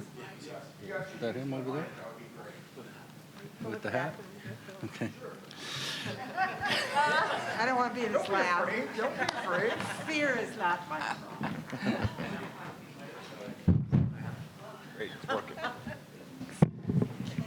Hi, guys. First of all, thank you. I live south of Grand in the corridor between 111th and Fry's. And love my home, love my neighborhood. You guys are getting better patrolling, but it is bad. And I have two questions, basically. The first one is, last time Sheriff Penzone addressed the Democratic Club, and last time he addressed, or your other gentleman addressed this group 2 years ago, on the tape, they both said one of the biggest problems they have is staffing for you guys. And the other issue that the captain, who isn't here today, mentioned was that you arrest people and then the prosecutor doesn't prosecute them. Is that still going on? Well, I can answer both those questions. If you look at statistically across the nation, we are having staffing problems in law enforcement in general. Right. Last year alone, there was 330 law enforcement officers shot in the line of duty, which is a 21% jump in incidents. 64 of those died by ambushes. Okay, that's statistics. It's not with the current society that we have and the way law enforcement is being viewed today, we are having a hard time, as well as every other organization, in getting people to come in and do the job. Nobody wants to sign up for that. So yes, we still have staffing problems with the sheriff's office and every other department here. And as far as the prosecutors are their job is, we submit the charges, they decide what to charge, and that is a statistic that we cannot control. And I'm not And they asking do you- get let out, like the trespassers, they're usually out the next day before Right. the ink dries on our reports. Right. No, and I'm not blaming you for that. I was I just understand. curious if it was still happening. Yeah. All right, the second point is, we have the same people in our neighborhood all the time causing the problems. And a problem that I see, and I think my neighbors see, is, I'll give you an example. I was driving home from somewhere, pulled in. I live in a condo, pulled in the alley to go into my garage. There is a woman there who is always there screaming, yelling, going through carports or whatever. And I rolled down my window and I said, please leave, you're trespassing. I'm going to call the sheriff. Her response to me was, go ahead and call them. They're not going to do anything to me anyway. Okay. A lot of them do say that. But if you're willing to be a victim, and this is one issue that I had with another area of Sun City, that the folks would call us about a similar incident of trespassing, disorderly conduct. They didn't want to be a victim. They wanted us to get the person mental health help. We can't do that. We can put them in renovations if they're willing to go. But if you're not willing to be a victim, there is nothing we can do. If there's a crime that's occurred and you want something done about it and you want to be a victim, then we can rectify the situation at that point. But a lot of the times we go to these calls with trespassers, disorderly conducts, people tell us they do not want an aid in prosecution. And that's where the problem is arising. Well, We need you to help us. Part of that problem is, and I'll give you an example that just happened 2 weeks ago at our complex, a woman did report that we had trespassers. They came back that night and busted her windshield. And they came back the next day and tried to bust the replacement. Okay. So I guess I'm asking, what would you suggest we do in those circumstances where effectively, yes, we do then become victims of the retaliation? Yeah, if you're getting that happening to you and then you have retaliation, it's happening again, you need to report it, we'll arrest them again.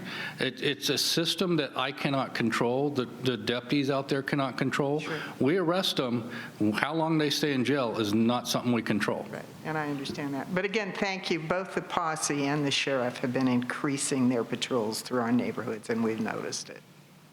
Thank you, ma'am.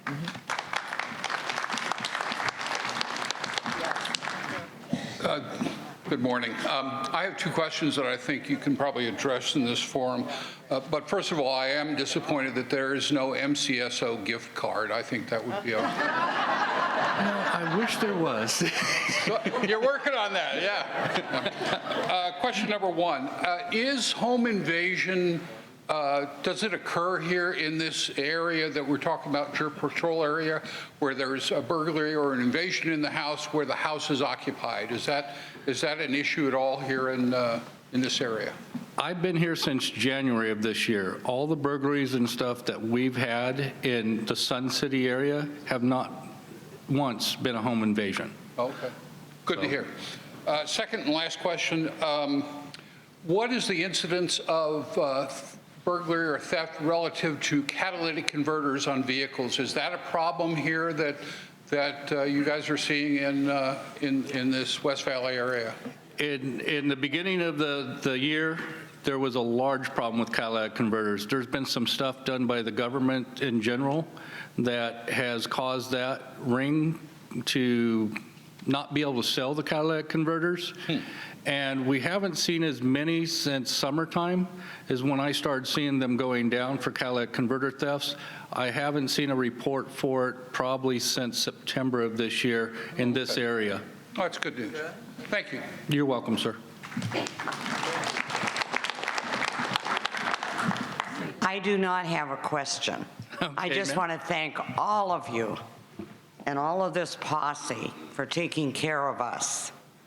In September, I had a very bad thing happen to me. The emergency people were wonderful, and I just want to thank you. There's a lot of places all of you could be today because this is a holiday, but you choose to be with us and looking after us, and I just want to thank you from the bottom of my heart for everything you do. Thank you, ma'am.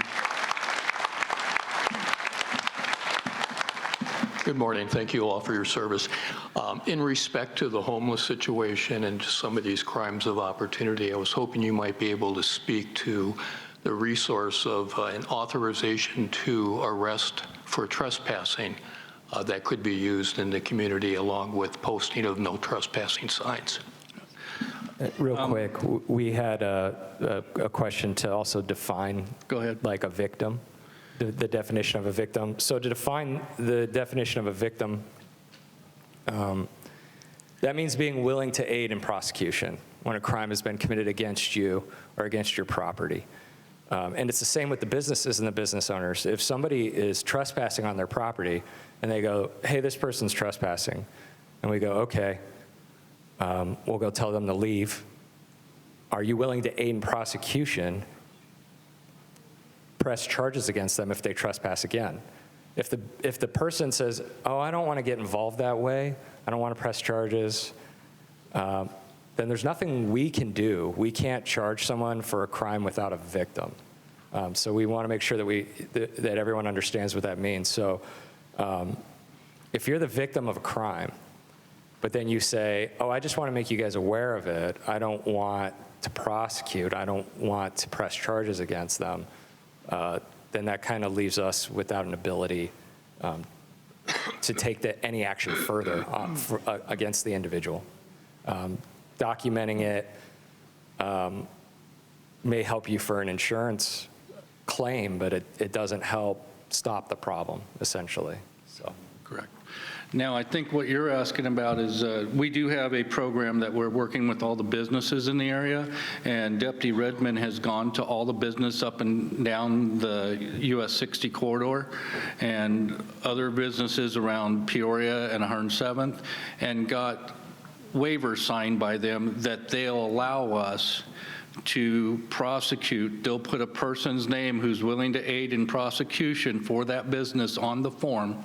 If we see that person there again and the owner's not there, we can go ahead and contact that person. We have paperwork that shows they've previously been trespassed, and then we can either cite or arrest them on the spot right there for trespassing. So that's how we're dealing with it. That can also be, I do have one homeowner that has signed up for that as well, because there was a problem with trespassers across that homeowner's property, and we are working on that issue quite well. It had some homes for sale in the area where the homeless were breaking into and everything. Okay, yeah, thanks for clarifying that, because I wanted to ensure that everybody knew that it was available to single-family residents. Also would like to clarify then, for any homeowners association, whether that be condominium or otherwise, they have the ability to sign up for that pre-authorization to have anyone caught trespassing immediately arrested, and then they would cooperate with prosecution. That's correct. Thank you. And they can all sign up, yes. Thank you. Hello, thank you so much for coming and sharing with us. My mother sent me to ask. She watches a lot of TV, and there was an advertisement for insurance that was saying that if you sign a piece of paper, someone can take your home. And she wanted me to ask the fraud department, how does that work? Not necessarily. It depends. There's so many different ways that could go. Oh, sorry. I'm sorry. There's so many different ways that could go. There's no simple answer to that. So you'd have to do your research on it, because everything's specific. But usually the ones where the advertising also uses fear tactics. I mean, let's admit it. Any type of insurance, like, you go buy something at the store. Well, do you want the insurance? It's fear is a sales tactic. So that's not necessarily true. It can be, yes. And that's the thing is, like, could that be the case? Yes, but do you have to go buy a whole bunch of expensive insurance in that realm for that? No, because what's going to happen is the same thing. It's like, oh, I'm good, I paid that insurance. Now no one can ever, if someone can still fraudulently produce documents, forge your signature, other things, and that could happen either way. Does that kind of answer? So in other words, someone would give a document that says would claim that it's doing something for you, and actually it's like a deed change? It could be. I mean, those things can happen. There's really no limit to the amount of shenanigans and debauchery and horrible things that can happen. So is there a story I could tell her? Not necessarily. Just it could go. What is she planning on doing here? Well, she was wondering, if someone comes up to her, what type of things should she look for?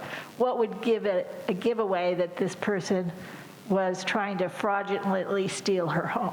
What are they trying to, like? What is their storyline? We don't. Okay, so usually with like title fraud and different things like that, I'm not seeing that. And I can tell you, I review all the cases that come, like I said already, I review every fraud case that comes through. The things that we're seeing in those cases are usually inheritances and different things like that, where it's usually a family member, in other words, or it's usually a forgery. We have a case right now where someone got a hold of a notary public's documents, and that notary public is deceased, yet their stamp is still active and being used. And so those are the type of things we're seeing. There's not this prevalent scam going around that we see coming across our desk of, I tried to sign up for this insurance, and next thing I lost my house. I'm not seeing that. Okay. Could it happen? Anything could happen. But I can tell you as far as what I'm seeing, and there are a lot of the different things is we're seeing, you know, I was minding my own business, and all of a sudden I say that my land that I own is up for sale, or that someone put in for it or is trying to offer me money for it all of a sudden, and it's not for sale. Those are usually people that have gone in and just straight up forgery, just completely made fake documents or forged something, you know, different. Does that make sense? Okay, yeah. So. Ma'am, and to answer your question on that, I was just at another community event last Thursday with a representative for the county attorney's office, and this question was asked, and she brought up the fact of LifeLock. Okay, LifeLock is out there, but she doesn't recommend anybody going to that extreme. If you want to pay that money, it's fine, because she's not seeing any uptick in that. Okay, so your community has not had that happen to it. Thank you. You're welcome. Hi, thank you all for being here. Again, from everybody. My concern is about the scofflaw of speeding, you know, since the new cut through at Deer Valley has been opened up. Yes. Okay, the people coming down 107th and going up Del Webb is terrible. And the scofflaw, you know, of speeding has gotten out of hand, because nobody believes, you know, drives at 30, but sometimes they're driving at 70 in these areas along the roads. I'm just wondering if we can do anything about it. Spikes. We get. It's funny that you talk about this, because the last community meeting I was at, they also talked about it, and they brought up Deer Valley bypass. What they were asking is, could we put up red light cameras and speed cameras? And I'm like, no, that was already unconstitutional. We do have a traffic car in the district that tries to hit targeted areas.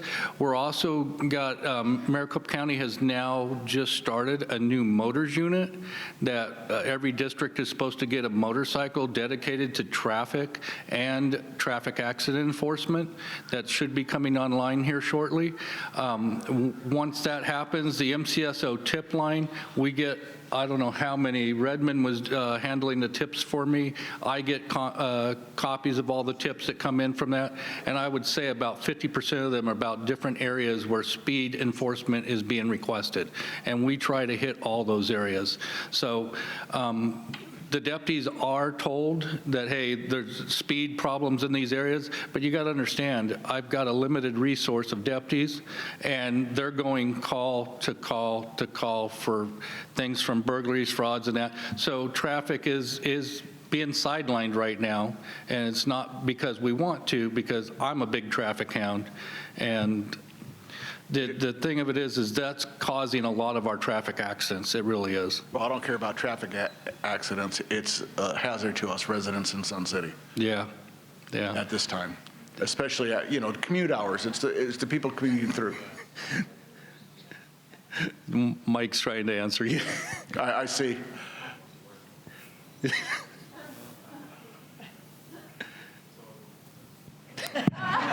There we go. Now it's on.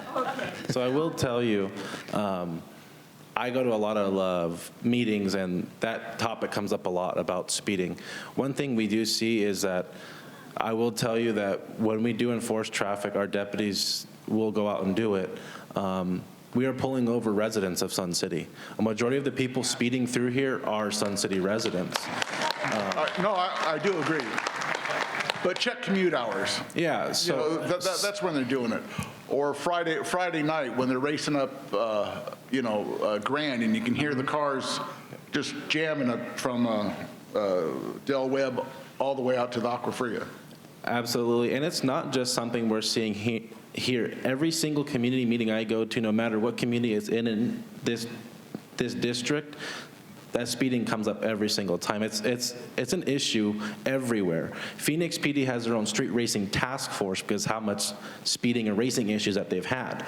I will tell you that our traffic car, I asked her to go through Sun City West one time after I went to a roads and safety meeting, and they had asked me, hey, can you have some traffic enforcement done? So I asked her to do traffic stops, and she said she did 9 within like an hour and a half period. Within those 9, she ticketed every single one of them because they were going extremely fast. And 9 of them lived in Sun City West. And they tell you, I'm the one who called. You're not supposed to give me a ticket. I'm a Sun City West resident. I'm a and no matter what community we see it in, I always hear that it's the people, it's the outliers that don't live in the community. And I can tell you, I'm not really a stat guy, but I think the stats are there to prove that it's the residents of their own city.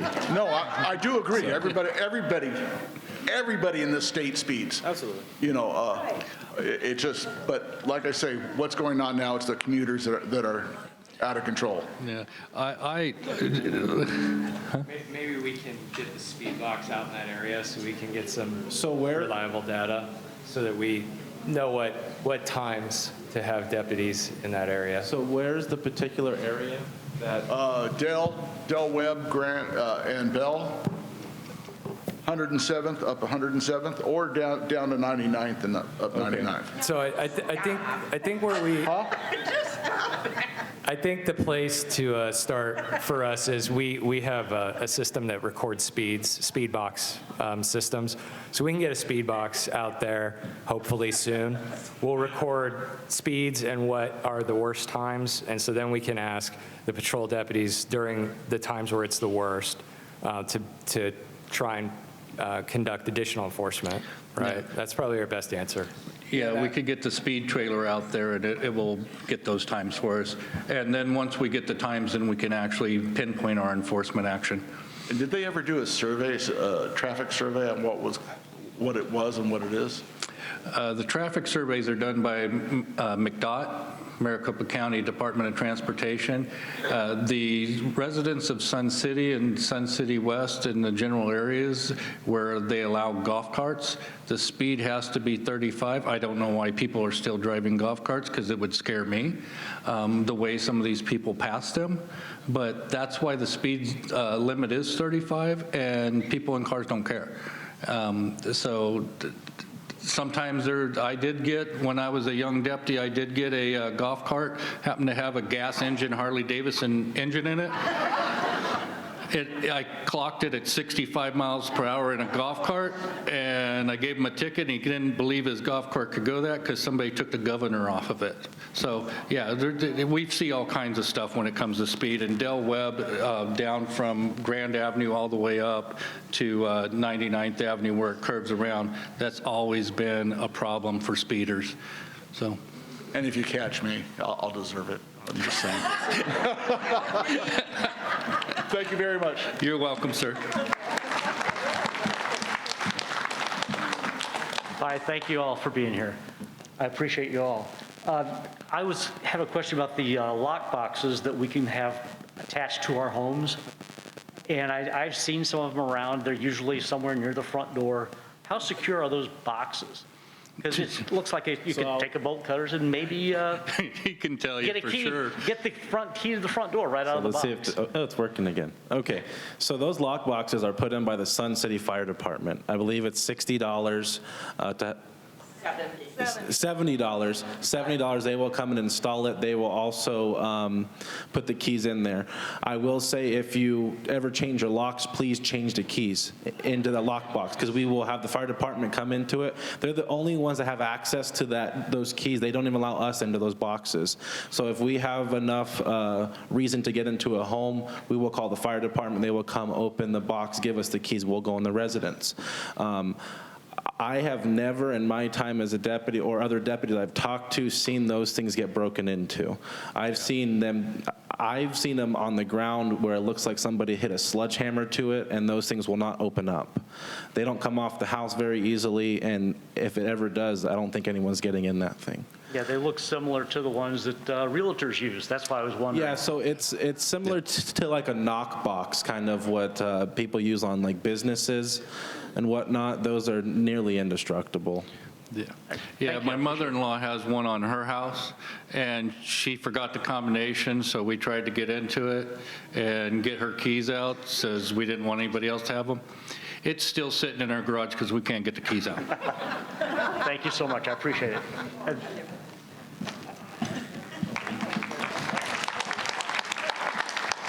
Hi, thank you for coming.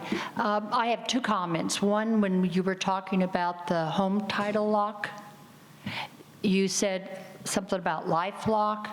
LifeLock monitors your bank accounts, your credit card. Correct. They don't do the title lock. So I think the subject was earlier whether or not to get a home title lock. Yeah. So, but I do think LifeLock is good. I mean, we've had it, and it's been very helpful.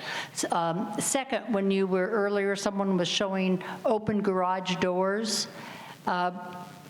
We recently have a new mail carrier, and we just opened up the garage to leave, and she stopped in front of our house and then moved on to the next house without bringing any mail. So I walked out when she was next door, and I said, "Do we have mail?" She said, "Yes, but your garage door was open." We have our mail slot in the garage, like most Sun City homes do. So just, not only is it dangerous to leave your garage door up, but if you just momentarily bring your garage door up, you may not get mail. So if you tend to leave your garage door open and your mail slot is in the door, that's if you don't get mail. And it could be just because we had a new mail carrier, too. They won't leave mail in your garage mailbox if the garage door's open because they don't want it stolen. And LifeLock has now also started with title lock, too. They will do title lock securities, and that's what the county attorney that we were with was talking about. Okay, Yeah. all right. Okay, thank you very much. You're welcome. Hi there, two quick questions. I had a thought. The fear of retaliation is real, when we're looking at prosecuting people. Since we're all members of homeowners associations, either SHOA or property management companies if we're condos, could we formally create something that would allow those two entities to represent us for prosecution? Is that viable? I don't see how it could be viable, ma'am, because you're the actual victim. The homeowners association is not. So it has to be the victim of the crime. The homeowners does not own your property. So the association cannot be the victim of crime for you. You'd have to have a notary that they have, what do they call that, Mike? Well, if they wanted to be their representative and say like a condominium service was willing to be the representative for you, and there was some type of signed agreement that they would be your representative of certain types of crimes against the property complex, it's viable. I can say that most of the time we need individuals to be the victim, and I've not seen a lot of retaliation in my entire career against victims, and I can say that the court system has come down very heavy-handed on retaliation cases. But again, I haven't dealt with a lot of that on an individual level, and especially with like most of the, we'll say like anonymous crimes that occur. The victim and the suspect don't know each other. It's a burglary, it's a theft, it's a trespassing. I haven't seen these people come back and try and retaliate just because they're being prosecuted. More the retaliation stuff that I've seen is usually family-related crime, domestic-related crime, stuff like that in my career. Ma'am? Yeah, like the one lady was saying earlier about the person got her windshield smashed after that. That is not common for us to see. It really isn't. And we do need people to step up and call us when that happens so we could go out and find that person again. So ma'am, so what particularly are you referencing for what type of crime? Well, we're across from Bell Center, and we've had a lot of instances where people are parking, sleeping, and then they just go across and use the bathroom and basically camping out in our parking lot. So a lot of that stuff, with the help of the Sun City Posse, we actually have a trespass agreement. Similar, I know the lieutenant talked about it with the businesses, but a lot of the condo associations are actually signing those for us as well. But what that's for the common areas.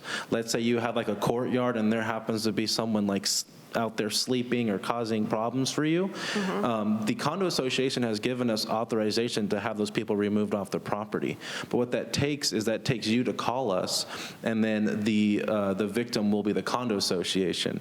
But it's all, I guess it's particular to what the occurrence is. Like if the crime occurs to you, particularly, the condo association couldn't take over. But let's say it's the common area that's owned by the condo association, that's a different story. So I don't know if that answers your question or not. Helps, thank you.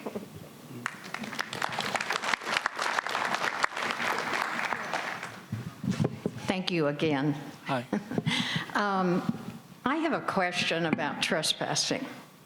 If someone's trespassing on the common area or camping, living there, that the rec center's own, I'd like to ask, maybe Bill's the one that has to answer this.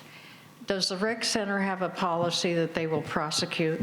Yes, so the rec centers have signed trespass agreements with the sheriff's office. Okay. And the second question is, have you contacted the hospital, Del Webb Hospital? Are you talking about the transients that are on their property as well? Yeah, we have people living under the bridges over Yeah, there. so the hospital recently renewed their trespass agreement. I've also been in conjunction with our deputy who works for the flood control district. I know Lieutenant Keller is aware of it too, because him and I were talking about it a couple weeks ago, but we are aware of the homeless encampment underneath the bridge. We are getting them removed. It's just, it's kind of a process when they're in the flood control areas and whatnot. But yes, we have, and then the whole hospital has signed trespass agreements as well. Right. Yeah, there's a double concern with those people because not only are they trespassing, but they're also under 55, obviously. Okay. Thank you.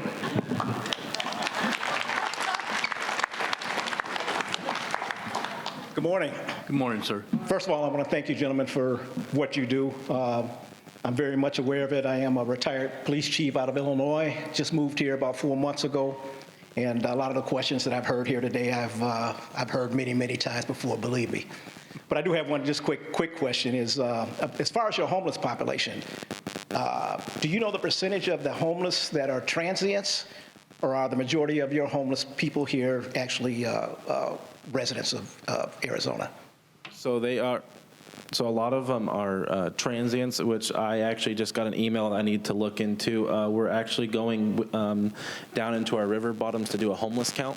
So every single year, Maricopa County does a study for our transient population, and we're going to be going into different river bottoms getting a count of how many people are there. But yes, a lot of them are from other cities that come into the major metropolitan areas, and then they just press out to the outlying areas, because I don't know if you've been down to Phoenix lately. Actually, right down next to our headquarters, there's like 6 blocks of homeless encampments. Sure. A lot of the homeless people that we speak to, they don't want to be down there because how dense it is. So they come out to these areas to be left alone. But to answer your question, a lot of them, it's kind of hard to say actually, because a lot of them are from here, some of them aren't. But I would say they're not residents of the area. I would say a lot of it comes from drug addiction, or a lot of it's actually mental health as well. A lot of the folks that we speak to, it's the drug addiction that we see. Thank you. You're welcome, sir. So is this on? Hello. I have a question. Hello? All right. Sorry. To further express how complicated the homeless situation is nationally, and we're trying to find real solutions, the city of Phoenix has a massive homeless population living downtown. Again, if you ever go down to around where St. Vincent de Paul's is down there, you'll see it, several streets. So the businesses and the communities in that area are suing the Phoenix Police Department for not doing anything about the homeless encampments and population. And then several different community groups are suing the city of Phoenix for harassing the homeless population in those areas. At the same time, both of those lawsuits are happening against them. So where it all ends, we're trying to find additional solutions. Again, it's a national problem. It's a problem on a big level. As we continue to become a bigger metropolitan, we've seen more of it become an issue. And I think we will continue to see it as we grow. We have great weather here. It's similar to the issues that Los Angeles, San Diego, and San Francisco. These are metropolitans that have great weather, and that those pose a reason for people who are living on the streets to be in those areas because the weather's nice most of the year. We're trying to come up with solutions, and we're trying to have those solutions be more than just trespass them from this area, they go to this area, trespass them from this area, they go to this area. Because we've realized since we've become so big that we're just pushing people back and forth between the different areas. Again, we continue to partner with the community. We are making sure to get these trespassing agreements on file, get these people identified, get them trespassed from businesses, community areas. If you see them trespassing in your property, your condominium complex, et cetera, call us. We will make sure that there are trespassing agreements, and we will enforce the law on these incidents. And we do, daily, we do. And I think that we've seen some really positives out of it in some of our communities, including in the community of Youngtown, who is having a big issue with it. And we partnered with the community members, the town council. We got a lot of people off the street in their area. And we have in Sun City and Sun City West also. But it's going to be a problem. Just be our eyes and ears. Call us, and just know that we're always trying to find solutions. Go ahead, ma'am. I just have a question on response time. Like if you're not at your home, of course, and your ring goes off and, somebody's robbing your house, like to get to 99th and Bell, what would be the response time? Approximately. The response times for somebody to... If I called 911. If it's a priority 3, the response time can be, for a non-emergency call, it could be 30 minutes or longer. If it's a priority 1, which is you need help now, you got 4 or 5 deputies running to you now. And they'll be there from wherever they come from, if they're in Sun City West, North Sun City, South Sun City, Middle Sun City, and even Youngtown unit will respond to your residents, and it's usually about 2 to 3 minutes is what I'm seeing response times. I respond from the district on some of those emergency calls, and I'm getting there within about 5 to 7 minutes with the deputies on scene. So the response times are fairly typical to any other agency that's rural like ours. You're going to get anywhere from a couple minutes to 30 minutes is what we try for the regular calls for service that's non-emergency. We can't always make it because there's so many calls. But the emergencies, we drop everything and we go. Right, and why I asked that is because you said a lot of robberies happen in 5 to 10 minutes. So it's like, I didn't know if you would get there within 10 minutes to try to catch them. Well, it depends on the severity of the call, ma'am. I wouldn't be able to tell you what it is, but I'm not sitting in your living room, so it's going to take us some time to get there. But wherever the deputy is at, and we cover just for your area alone, it's about, I think it's like 14 square miles. So, I mean, if he's at the outskirts of that 14 square miles and all the traffic, it's going to take him a couple minutes to get there. But if it's something that's a priority, they go lights and sirens and get to you as soon as they can. Okay. So, thank you. you're welcome. I'm a retired police officer from a metropolitan jurisdiction in another state. My specialty was uniform patrol and especially in traffic enforcement. I'm not going to hit you with traffic enforcement right now because I know your problems. I've been on your side of it. I know the problems can be rather intense and make it difficult for you to do your job. We know what you're going through. You know what we need. My point up here today is to tell you how brazen and some of these thieves and burglars have become. Our kitchen windows open facing the street, and because they face the street, we can see all the houses on the other side of the street. These thieves now and homeless people, maybe some of the panhandlers, are becoming more mobile. They're stealing bicycles and extending their range. So we don't live near a major commercial area. The closest commercial area to us would be at 107th and Peoria. But we observed a young man, of course at my age every man is a young man now. We saw a young man on a bicycle go into our neighbor's house across the street. Now, the neighbor is a single female who lives there alone. She was home at the time. She had moved her car out of her carport. Her carport is enclosed. It could be a garage if she had a garage door, but she does not. She had a workman there at the time, and she had her car parked on one side of her driveway. The workman's car was parked on the other side of the driveway. He had established his work table in the carport. This young man went on his bicycle up to the carport while they were in the house with the door from the carport to the house open, not unlocked, but open, and stole the working tools of this workman. And in about 30 seconds, he was gone. My wife saw it. I saw it happen. I instantly got on the phone with 911, gave them a description of the subject, clothing, and method of travel, direction of travel.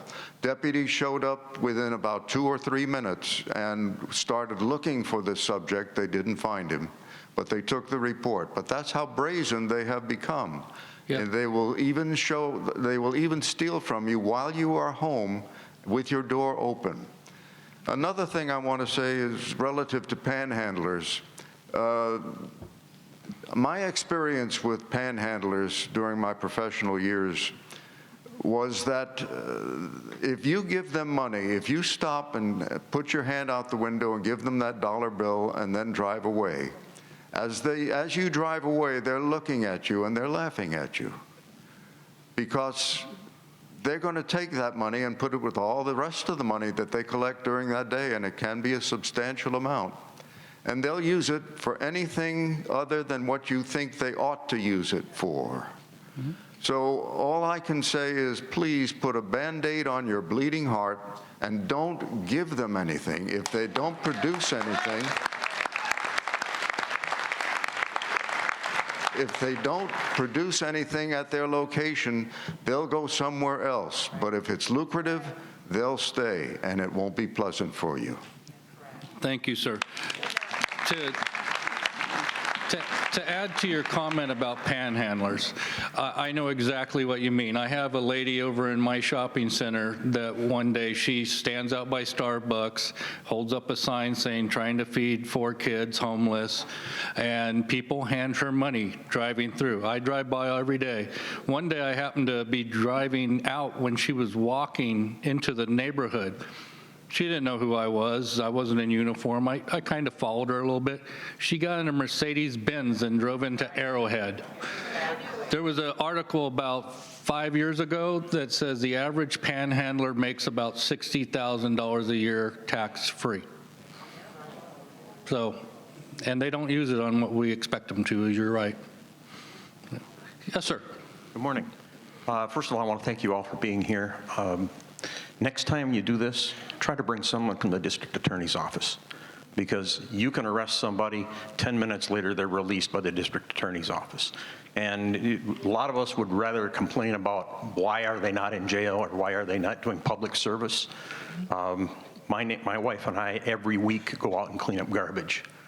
And I'd rather see some of those homeless people who are dropping the garbage being required to come out and pick it up. Yeah, I agree. But you can't do that. That's not your job. That's the district attorney's job or the judge's job or whatever to sentence them to saying, you've got to do X number of hours of public service.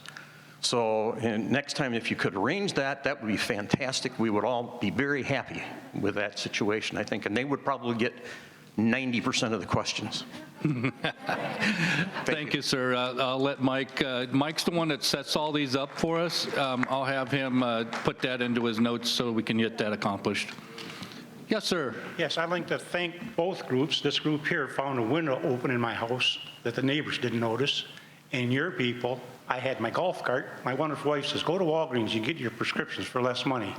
Went in 10 minutes, $8,000 golf cart was gone. So we saved a lot of money. That was a year ago. And I believe the officer's name was Hall. He was only here a couple of years, I think now.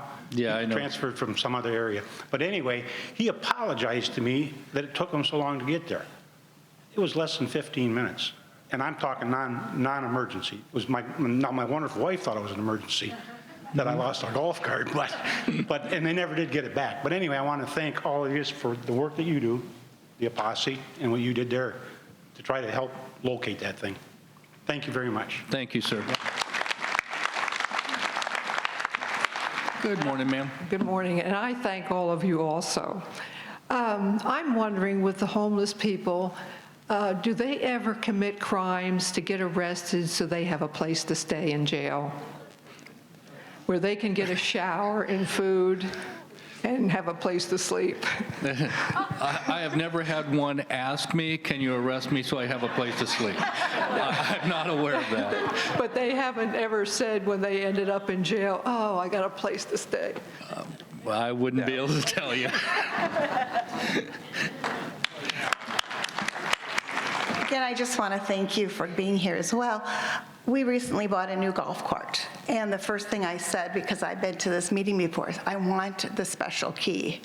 And the person told me, don't waste your money, you don't need a key to open them, to start them. 30 seconds with a screwdriver, your golf cart is gone. So we went with the club. So I just didn't want anyone to have a false sense of security. If you get that special key, your golf cart is safe. Get the special key, but also get the club, the wheel lock, something else if you want to keep your golf cart for the rest of your life. Thank you, ma'am.